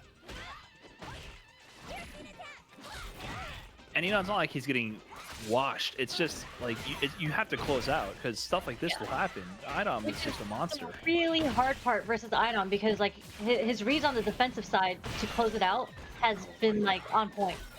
That is so much damage. I can't believe how much damage this is. I mean, I can. I've eaten that damage every day for breakfast, but I still can't believe it. 45 points. If Laura stuns you with a command grab, that is it. Low health character too, like Ibuki, it's gonna hurt extra bad. Now it's a mentality game too at this point, and the drop combo. How do you keep your composure? Can you do it, Shine? Oh. Great backdash. He has done that every single time that Idom has gone for it. He's backdashed it. Well, except for the last time where it got him killed for 40%. So that's the hard part. Is that we're talking about the times it was. Right, exactly. You can backdash 80% of them, and then with 20%, you're still actually losing the game. very difficult numbers game to play when Laura cashes out so hard whenever she gets her momentum going. Command grab. Walk up fierce. Shine backdashes again. He's opting to go to that option. Oh, it didn't punish? That overhead was pretty spaced, so it was more plus than usual, but he had the reversal V-trigger at the ready, didn't get the punish, and this didn't kill. That's so unfortunate. And Idom has 2 bars. Oh my god, this is a terrible situation to be in. The dash forward fierce beats the back dash. Oh my gosh. Like, that pixel clutchness. Idom went for so many meaty options that whole set, and Idom was, Shine was choosing to backdash. The dash up fierce is extremely fake, but you got to commit to pressing the button on wake up. And the whole time, Idom was demonstrating the clean meaty options, and Shine opted to backdash and ate the fattest punish possible. I mean, he set it up the whole time. Yeah, that's conditioning is so real in this game, in any fighting game, and Idom knows how to do it. Well, he's still got another chance at life, really. He's sent down to the loser's bracket where he awaits his fate between Burkish and Rob TV, right? So yeah, Shine is definitely going to be hanging out for a little bit longer to watch the other 2 contenders fight it out, and Idom's going to be sitting nice and pretty on the winner's side in grand finals. And while we're doing so, I want to take some time to talk a little bit about the Breast Cancer Research Foundation. Again, for every $50, it funds 1 hour of research, which has been a big deal because you guys have been doing a stellar job at donating and getting hype for this event, not only here, but also on social media, which you guys have been doing, using that hashtag #BeTheEnd, as well as research is the reason. Be sure to tag BCRF Cure on Instagram and Twitter. Let them know you guys are having a great time, because these guys have been the highest rated breast cancer organization in the US, just doing a fantastic job of fighting against breast cancer. Again, research saves lives, and I want to implore you guys to do the same and help out if and when you can by spreading awareness. And big shout outs to Idom for switching. He got plot armor ever since then. He switched over to the pink colored Laura outfit. That's plot armor, if you ask me. He's not going down now. I mean, I don't think it's going to go down regardless. If we're being real here, the best shot we had was Knuckle Doodang, Daddy Doodang, and Hoji. Sure. Hoji had to stop the story of Daddy Do short. It's going to be a rough road for anybody who comes out on top from this loser's bracket. But, you know, it's not impossible. Burkish Rob or Shine. Rob beat Idom last night, but he has 2 extremely strong competitors to get through, so we'll see how it shakes up. I know Shine is praying for Rob to win right now. Shine cannot beat Urian. That's some East Coast lore right there. Shine, every single NLBC except for 1 has lost to either Burkish or Prophet. Every single NLBC. Where's Shine? Lost to Urian. So, not his best matchup, that is for sure. Yeah, and it doesn't help that Shine's the one that put Rob into losers. So, you know, so if Rob is to beat Burkish, it's just an optimal situation for Shine to make it into grand finals. Yeah, but that's true. But like I said, any of these guys could swap sets with each other, so it's really hard to call. So out of the 3 remaining contenders over on the loser side, who do you think, you could be biased on this one as well, who do you think has the best shot against Idom? Rob. But I don't think Rob... My gut feeling is that Shine will make it out of this bracket, but I think Rob would have the best chance versus Idom. I think the character matchup is also one of the strongest of the 3. You know, Burkish actually gives Idom some trouble too, but he's never closed it out versus Idom. Mm-hmm. So actually, all 3 of them sort of can get games on Idom, but closing out versus him is just a whole other story. Okay, he's just so good. He's just so good. I know. Idom's number 1 fan. For you guys, I hate Idom. Know, he is Idom's number 1 fan. He cried when you won. Did I not call it? Did I not call? But he cried. He didn't cry tears of joy. It was tears of despair. Tears of hatred for Idom. Why is he so good? Did I not call this years ago that Idom was the best and no one believed me? But where's his tournament results? Oh, how about a Capcom championship? Anyway. Tinfoil hat, Brian F. Commentating Burkish versus Rob TV. Here we go in the losers. Oh, starting off hot. Oh my. Rob is such an offensive Karen. If you're not ready, it can feel like just a freight train running you over. You have to be able to shut him down early. And again, like Rob, you know, for those who didn't know, he did move to Florida. So Mandrake's actually one of his training partners as well. And he plays Mandrake all the time. They run into each other in tournament all the time as well, too. So he's very comfortable with his matchup. Yeah, I think Rob's currently back in Ohio for now. Yeah, Stanley. But yeah, he was definitely training in Florida for a while with Mandrake, one of the best Urians as well. But Burkish, definitely not out of this. Ooh, the chops. Charge fierce. Rob wanted none of it. One of the perks of having 2-bar V-trigger, and also your V-trigger is not that important. Rob will just V-reversal. Wow. That hits so late. It hits down on that. I can't believe that. That was crazy. Ooh, feels good. We take those. Definitely some Karen privilege. We take those when Urians mess up the side of the defense. Oh, and it doesn't matter that you're dissipated. Yeah, that was perfect defense. Wow. Just raw overhead. Oh, he did that so early too. That's how Rob knew that he was gonna EX knee drop. Like that EX came out so and fast. Good thing he landed it, because if he messed up and got counter hit, he was gonna die. Yeah. That EX knee drop on counter hit does at least 73%. Well, he knew not to do a normal anti-air like he did last time. This time, Right. But he to have the execution too. Like you can fumble the ball there at the end, and I guess he's a pad player. He probably does a macro button. Never mind. That's a sick player exclusive. It's a very solid game from Rob, shutting down all Burkish's avenues for turning the tides. Hey, he's looking really strong right now, even in the neutral. Like that walk-up throw takes a lot of huevos. What? Oh, medium to half your life. Karen hurts. When she calls you out, it hurts. Uses the Aegis to get some confirms. Crouching, medium, counter hit confirm, guess for game. Don't DP. It was a guess for game. Why would you do that? I mean, it worked every other time, but why would you do it that time? Yeah. You have to sometimes. Oh, he blocked overhead. It's Rob's turn. Great backdash on wake up to get away from the pressure. He threw the whiff throw. Karen special. That hurt. That overhead was very greedy, because usually Burkish, he sneaks in the overhead really well, but he does it at spacings where it's generally safe on block or not very disadvantageous, because Urian's overhead is extremely long range. So I'm surprised he went for like the straight dunk on the dome point blank like that. Karen, standing strong, being I believe 6 frames and extremely good range and good damage off of it. You got to be careful. She gets big punishes on things that most characters struggle to punish. Oh, one guess away from the stun. The tech. He tech. Time to play. The game begins. We're just great jab. Defending until the end, but I mean there's no agents to set up another mix, so it's back to neutral. V reversal done, easy. Oh, didn't get the confirm off the low forward. The movement right there at the end was nice, but Rob uses the sweep with the V trigger to just nullify the pressure at the end. Yeah, Rob is playing super safe right now. Just walking back. Not convert.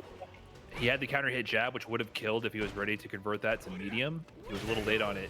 Oh, the overhead right back at you. His own overhead. That one's really hard to punish. Karen's overhead is definitely really hard to punish. It's a poke more than an overhead. It's not a traditional overhead. You're not going to be able to get a punish unless you have like a super or something that is fast enough. So, well, Rob TV goes up in easy 2. And that's it. That's not even loser's final. So that was loser's semi, but correct. Yeah. Rob TV takes that one over Burkish. Yep. We're gonna see the run back. We're gonna see the run back in Rob right now. Rob TV is in a very peculiar position, because 1, he got the run back solidified against Shine, and 2, he's got plot armor now as well. He's rocking the pink Karen. Again, this is very, very important. It's a huge factor in the Breast Cancer Research Foundation and Team EQNX tournament we're holding here with Sherryjenix, Brian F as well. Again, we have not stopped. I think we have another donation that came in not too long ago, and a giant one from Neko yourself. It's $100. Greetings from Australia. Sous vide romance disaster, what a name, for $10. Checking in from the UK. We're getting closer and closer to our 20K donation goal. And again, if you guys don't know BCRF, well, BCRF's mission is to advance the world's most promising research to eradicate breast cancer. And again, over the last 20 years, BCRF funded investigators that have been deeply involved in every major breakthrough in breast cancer prevention, diagnosis, treatment, and survivorship. These guys have been throwing it down since day one in terms of fighting the good fight against breast cancer. And these guys have teamed up with the FGC, with Team EQNX, and you know what? It's all for a great cause. So thank you guys right now. As it stands, we are in the losers finals, right? Waiting between Shine and Rob TV, but I wanted to take the time out to thank all the donations that came through. You guys are now in the running for a raffle giveaway that we've been talking about time after time. Thanks to all the viewers, by the way, who have stuck it out this long, both here on this Twitch channel as well as the EQNX channel, EQNX GG. And again, I think it's absolutely important that we spread the awareness and just show our support as the FGC. We come together, especially during these trying times in the quarantine. We show what kind of an impact we can do for major organizations like the Breast Cancer Research Foundation. So thank you guys. Big ups to you guys in the chat. Throw some ones for yourselves for being part of this momentous occasion that is the FGC collabing with such an important research foundation with BCRF. Yeah, it's really awesome to see everyone coming together for a good cause. And shout out to the competitors, too, for putting on a show. It can be tough to grind out the online competition, but, you know, people putting their money where their mouth is and contributing to a good cause and putting on a show for us. So thanks to everyone involved. But like I said earlier, Rob, you know, he had some words today on his YouTube video. I'm better than Shine. I don't care what nobody says, but Shine already put him in losers. Time. This is the time. I mean, Shine had a clean, was it a clean 2-0 over him? No, it was 2-1. 2-1. Let me put some respect on Rob's name. So he has to prove his point now or never. It's do or die. Move on or be eliminated out of the tournament at third place. Neutral situation. Oh, good call in the air-to-air, but what a wake-up DP. Shine sneaks those in. That was a good situation too for Rob. I think the air-to-air choice is actually kind of a poor choice in hindsight because he had no kunais, so there's no need to air-to-air. And when you do the air-to-air, it brought him point blank versus Shine in a throw tech or DP situation. Because Shine could have woke up throw right there and killed him. So he set himself up for a bad mix-up. He could have just gone back to neutral. Another one. Success rate's been very high for the DPs right now from Shine. Nullifies the air command dash. That move sets up such an awkward jump angle. Ooh, the confirm. Schmix is blocked. Guesses the side or reacts appropriately. Easy throw. Now this is a one-hit situation for Rob. I'm sure he'll spend the bar, whichever way he has to go about it. Either an easy low forward to V-trigger or a confirmed to EX Tenko. Yeah, Shine's been doing a really good job on checking Rob from trying to like dash walk in with his own low forwards. Rob not going too hard because the EX Kunai is always the equalizer. Right there, if you overextend too much, eat a fat combo. But no meter on the side of Shine right now. Burns to Kunai to get the pressure in the mix. This is actually, oh no, online TV. Oh no. Who knows? We got to see the clip from Rob's perspective. I know he's streaming right now. Was it, can he blame lag or did he just have a bad confirm? This is 3 out of 5, right? Yes. Losers I'm finals. wondering if he's going to switch to Chun, because he did switch to Chun in winners, and he did give Shine a hard time using his Chun as well. Yeah, I'm not sure. He's not sticking with one character. I'm kind of not sure what his game plan here, or if he's not confident in the Chun pick. Yeah. It's a struggle when you're learning a new character. Like, his Chun-Li is strong, but obviously he has so much experience with Karen. Sometimes you don't 100% know what matchups you want to use him for, and sometimes it's tough to stick to the game plan. So I wonder what's going through Rob's mind right now, but either way, he opts to stick with Karen.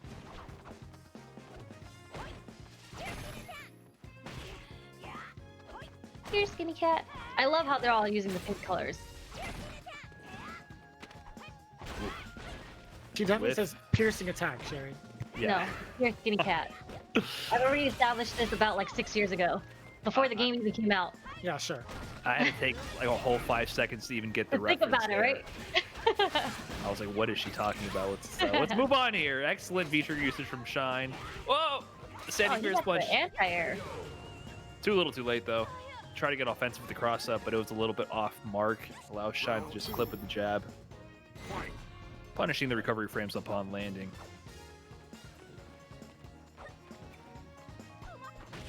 Oh! Look how far he walked in just to go for a throw. I mean, it whiffed, but that just shows how Karen has that potential. Just to say, oh, you can cover all this space. What if I just walk full screen and throw you? Nice to throw this time. You do not want to take... You want to take the throw in that situation, because if he had gone for a meeting and he teched, Shine would have been stunned. So take the throw, go back to neutral. It's just Shine oh, catching yeah, the backdash. backdash. That is a Shine special. When you want to reset to neutral, the one option he has from the throw to really, really punish the backdash is EX kunai like that. And oh man, he calls it out a lot. Generally, not too many other options from throw mid-screen. But that one, when he has V-trigger, you really have to respect it. Yeah, and it's just really hard for Karen as a character to anti-air Ibuki, especially if she has meter. And something that Rob did earlier in Winners was doing the air-to-air, which worked out pretty well for him. But Karen doesn't have the same air-to-air as Chun does, even though Karen does have the target combo that knocks down. I think it's a bit slower, though. It's just difficult in general. What is this? We're going into our third match, which is potentially it could be the W for Shine, right? So leading into this, Rob TV has been saying that he's the better player between the two. Is that what I've been you guys been spewing, right? I mean, that's what maybe he changed his opinion halfway through, but I was watching that top 10 list he was putting together, and he said, I don't care what none of y'all say. Dang. But now Shine might have something else to say about that. Well, we do have a couple of words from our donations, right? We got MTXWRL throwing down $20 saying, great work. My roomie fought breast cancer, and that sucks. Power to the women who are currently fighting it. Big ups to you, MTX. Bishop_BFGC throwing down $20 as well, saying, love what you guys are doing, and thank you, everyone, for your support to the cause. Here we go. The rest of Losers Finals with Rob TV and Shine. Let's get it. Now Rob goes to the Chun-Li. This is what I'm talking about. The character struggles. It's like hard to pick your strategy and stick to it. You get a case of the shoulda, coulda, wouldas. Oh, if I had just played my main, I would have been ready. So let's see if he can bring it back from here. Now it's going to be way harder. Has to do a 3-0 victory over Shine with Chun-Li. Yeah. The miss confirm works out for him. Gets the shimmy. Look at the knockdown. That's a Season 5 buff to Chun that had all the Karen players going, oh, raising their eyebrows. Heavy kick legs, meterless knockdown for Chun from any low forward. Uh-oh. What a block. Nice block. Oh! Just a raw fierce. The raw fierce. He crouched fierce. I mean, there was no forward, there was no back. He just sat in that one spot and said, yep, I'm actually in the perfect spacing to do fist in face. Look at that. Pressing, swinging with the big buttons. The power. He's feeling it. Man, the strong is working out really well for Rob right now. He's getting a lot of mileage off of it, from the hit confirms into like just the throws. Tried to do something to Ibuki out of the air, but that's what EX kunai is for, to shut that down. Guess for game. Oh, he gets out of the situation. I mean, that's supposed to be the fake cross of debate the tech or the block, but the backdash, double backdash gets right out of it. The meaty, triple backdash. He was mashing that backdash. He got out of the situation, but Shine one low forward from closing it out and bringing himself to match point over Robert Television. He's gonna have to come clutch to claw his way out of this this match here just to continue on. Ooh, good punish. Just perfect timing too to not run into the kunai, to be too early on the punish. So excellent awareness from Rob there. Nice. That is a convenience. That heavy kick air dash is an awkward angle. Light kick just shuts that down. Back to neutral. Ooh, anticipates the movement, gets to confirm on the knockdown. Now V-Trigger 2 is in play. You got to be careful. Look, that's going to be plus. That's the one setup she has to make this plus still. Don't Did move. that catch the up back? It caught either walk away or up back, but the EX spinning bird kick keeping him alive. One kunai on Shine's side. There, it's gone. Now, oh, good. This is the time to go aggro. Don't give him space. Perfect. The counter hit. No meter, no options. Wow, Shine, no meter. Woke up jab twice in a row. Shine's only option there was the 3-frame. Ibuki's funky wake-up animation was on his side, or so he thought. It did not work out for him. The quick rise into the 3 frames got stuffed each time, and that was the perfect time to go aggro on Ibuki. He had no kunai. The only way he was going to be able to play neutral with any sort of effective pressure was to back up and reload. So staying in like that was super smart. Yeah, and he didn't have any meter, so just waking up EXDP wasn't a concern for Rob. He could just meaty all day. Exactly. That was the perfect time to go in. I mean, even if you go back to neutral, you just want to sort of approach because you just don't want her to reload on kunais. When she has kunai on hand, her neutral game is so much more enhanced. And the air game, like, everything gets better. Misconfirmed again. Uh-oh. Oh, whiff throw, but it goes back to neutral, but early jump kunai. It becomes a dive kick, a meterless dive kick in the corner. Really strong pressure for Shine right now. Rob just could not find a chance to breathe. The jump mix-ups are so strong in the corner when Ibuki has that just meterless kunai. You try to anti-air, you get stuffed. If you start respecting the anti-air, he does a regular jump in. Becomes the exact same mind game as a regular dive kick. Super powerful in the corner. Shine uses that to his advantage.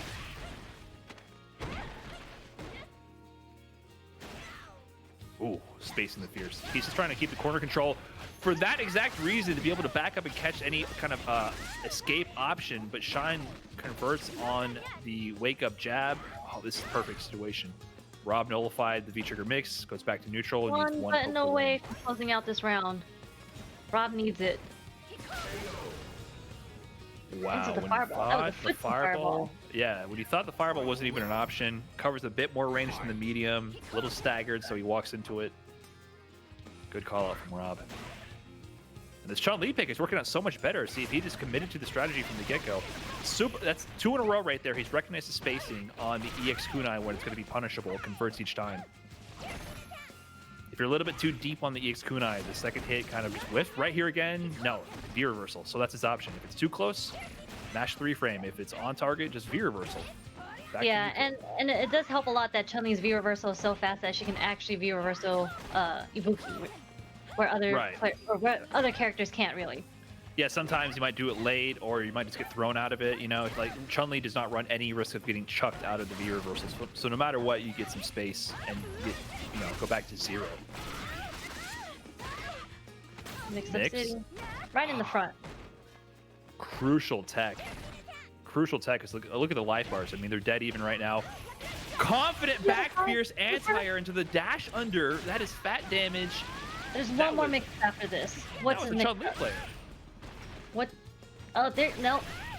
Oh, hit by the wake of EXCP. And Shine has the meter. Ooh. For another booster activation. You walk into that range with the low forward and you block for dear life. You cannot give him a low forward activation. The kunai through the what? Another fireball. Another footsie fireball right in her face.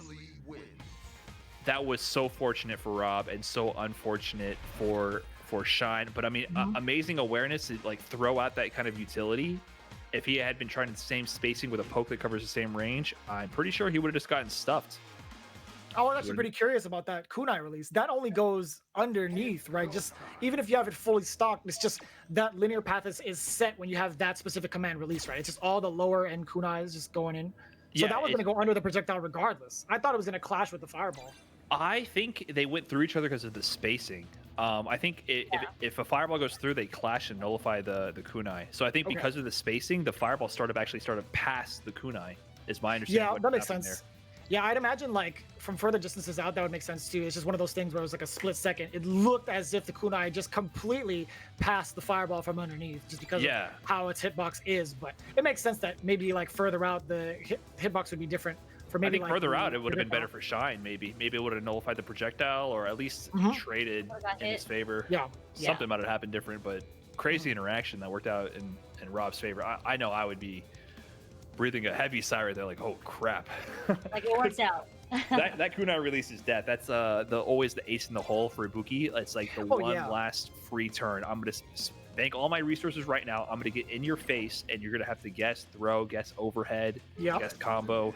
And he had V-trigger on top of that, too. Yeah, he had V-trigger. Oh, my God. Terrible. Yeah, I was waiting. As soon as he activated, I hear Jigsaw. I was like, you want to play a game? I thought, honestly, that's what's going to happen. Every time you hear it. And look at this. Rob brought it back 2 straight. Like, if he just stuck with Chun-Li, he might not have thrown away 2 games. I really want to hear his mindset on this. Like, what is the strategy? Because it seems like he just wasn't committing to the strategy, or he was unsure of what it should be. But the Chun pick is working out so well right now. I mean, it got him the 2 wins. Karen only got him the 2 losses, and now it's in a last game situation when it looked like a wrap. I feel like it changed, like Chun, the character changed the game up versus Shine, because if you remember from the Karen games, like Shine checked so much that Rob did with Ibuki's low forward, and that's not really something you can do versus Chun. Oh, and look at this start. Raw jumping over the kunai, fat crush counter, one mixed away from the stun. I felt that in my bones. I knew that DP was coming. So did Rob TV. We're on the same wavelength right now. But I might as well be cooking Shine right now. I mean, I'm just feeling it. I'm feeling it. I'm behind Rob TV all the way. I'm biased right now. I'm loving this comeback. This is amazing to see.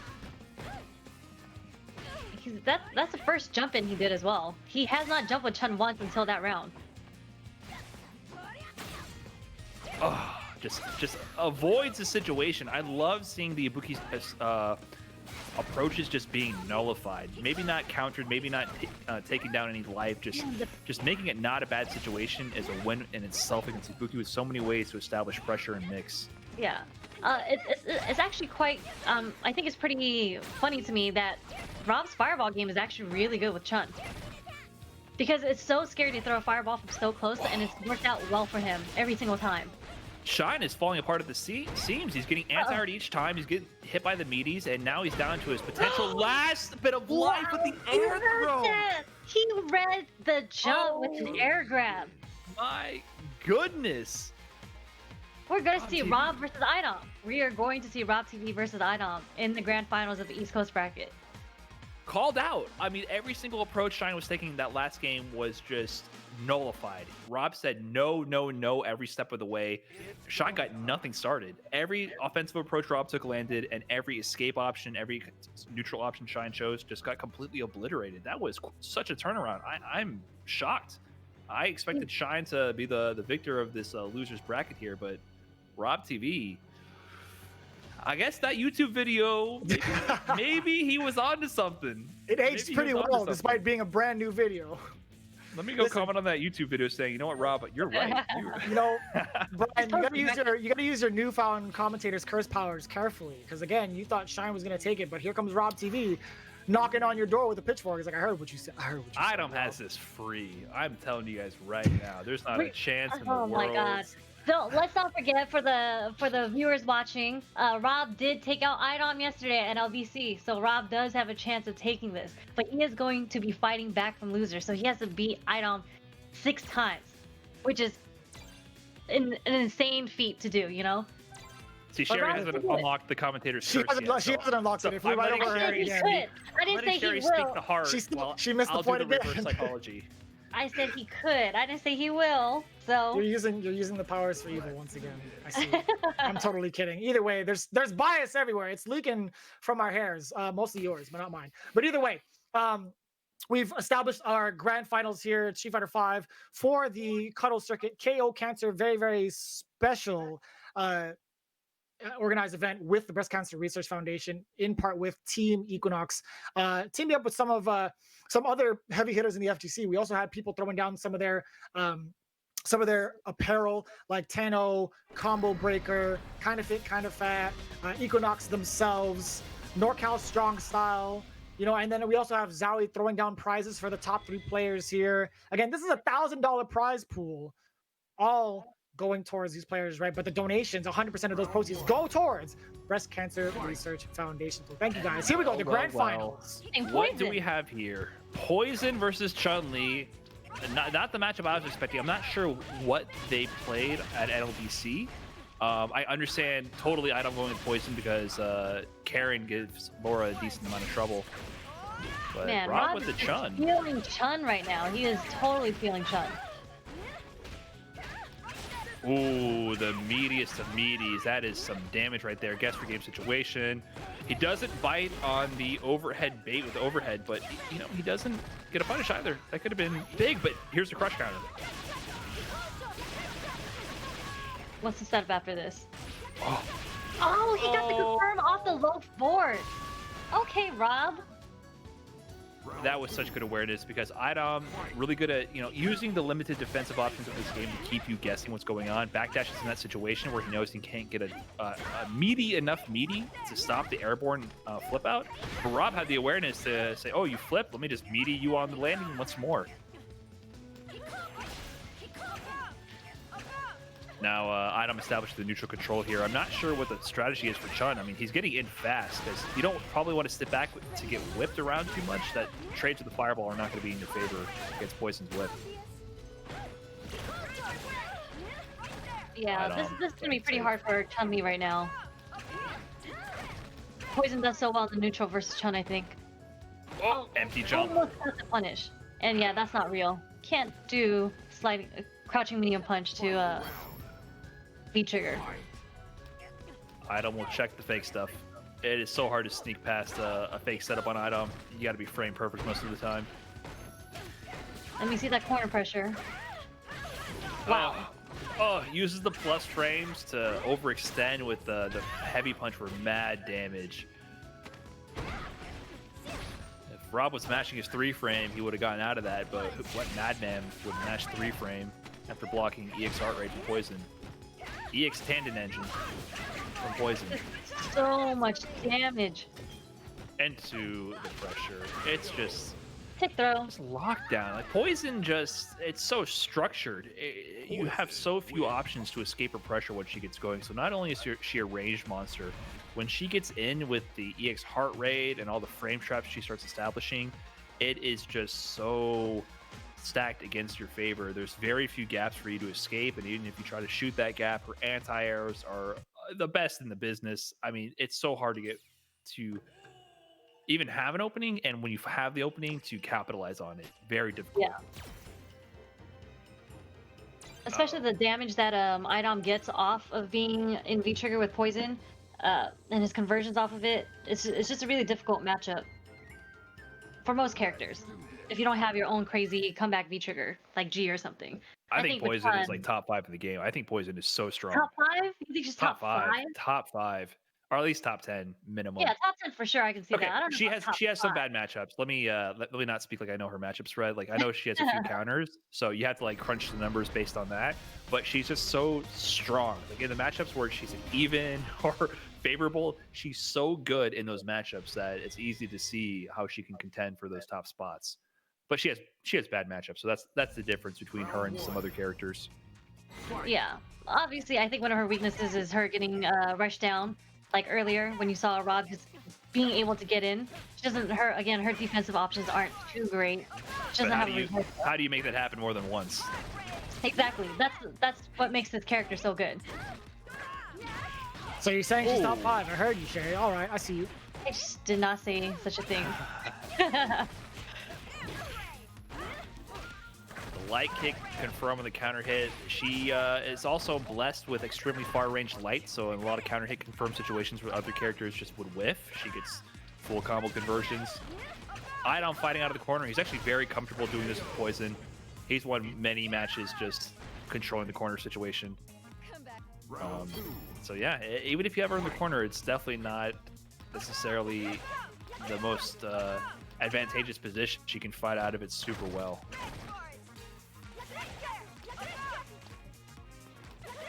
So Rob's trying to sit back. Like if it's always a question: do I play the range game or do I do everything I can to get in and you know, start to rush her down? So he's opting to sit back and build meter, but the problem is they're both doing the same thing, and I think Poison just hits so much harder at this range that if you try to play the battle of attrition, like generally Poison wins for most characters. These straight hits that Item's had is already like more than 25%, 30% of Rob's life. Rob has done nothing but build bar.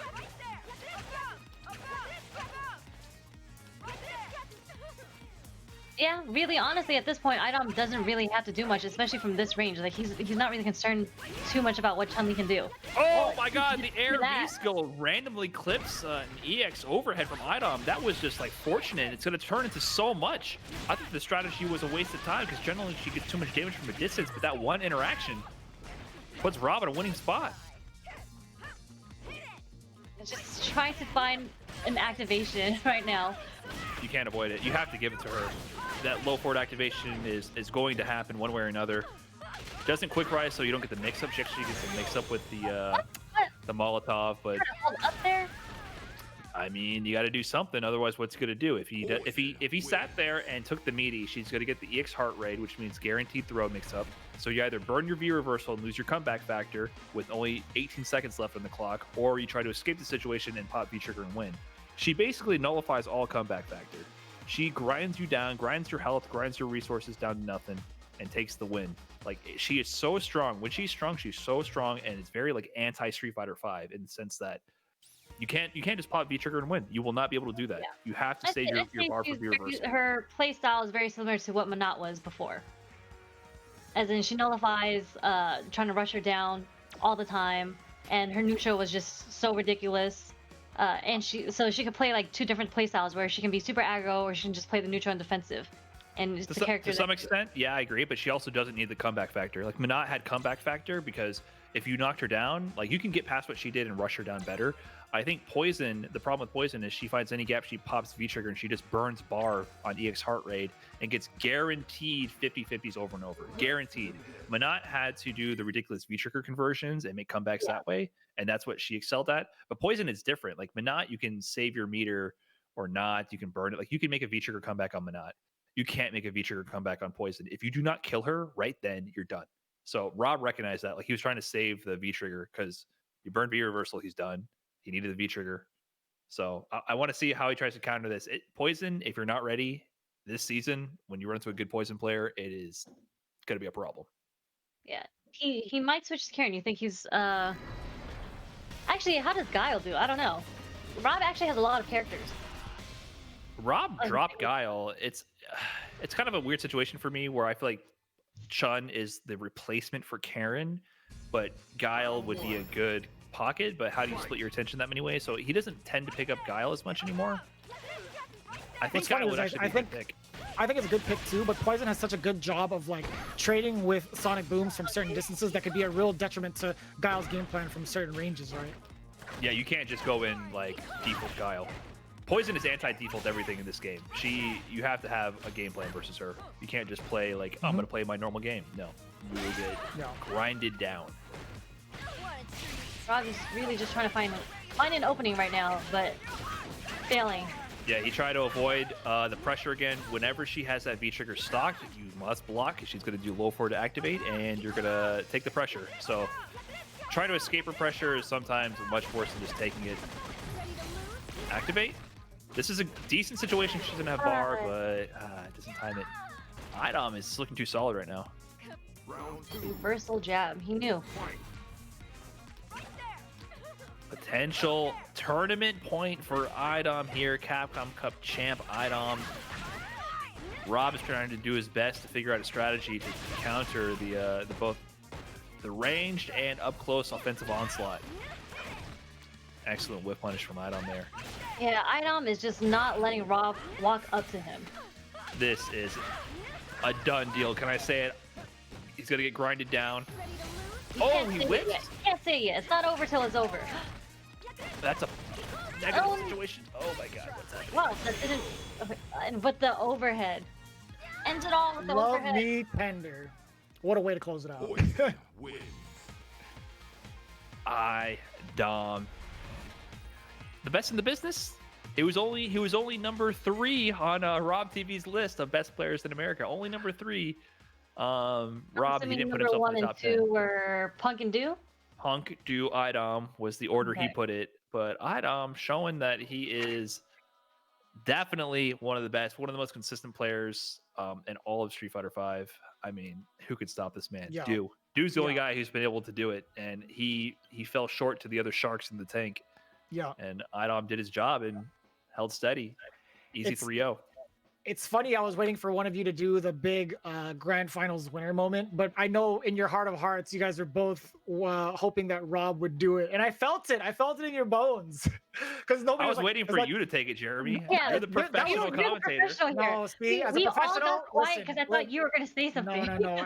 As a professional, when it comes to you guys commentating, it's the commentator's job to talk about what's happening in the match. I was just guiding the conversation for you guys because you guys have been taking the wheel and doing an excellent job. But again, for those of you just tuning in, hey, Idom is your grand finals champion for the East Division for Street Fighter 5 here at the Cuddle Circuit, where we KO cancer together in part with Team EQNX as well as Breast Cancer Research Foundation. You guys have been doing an excellent job in showing your love and support from both the FGC side of things as well as the Breast Cancer Research Foundation side of things. You guys have been showing a lot of love on social media as well, and you can continue to do so on Instagram and Twitter at BCRFCure using the hashtag #BeTheEnd as well as hashtag research is the reason. Again, the action does not stop whatsoever. That was only the east side of things.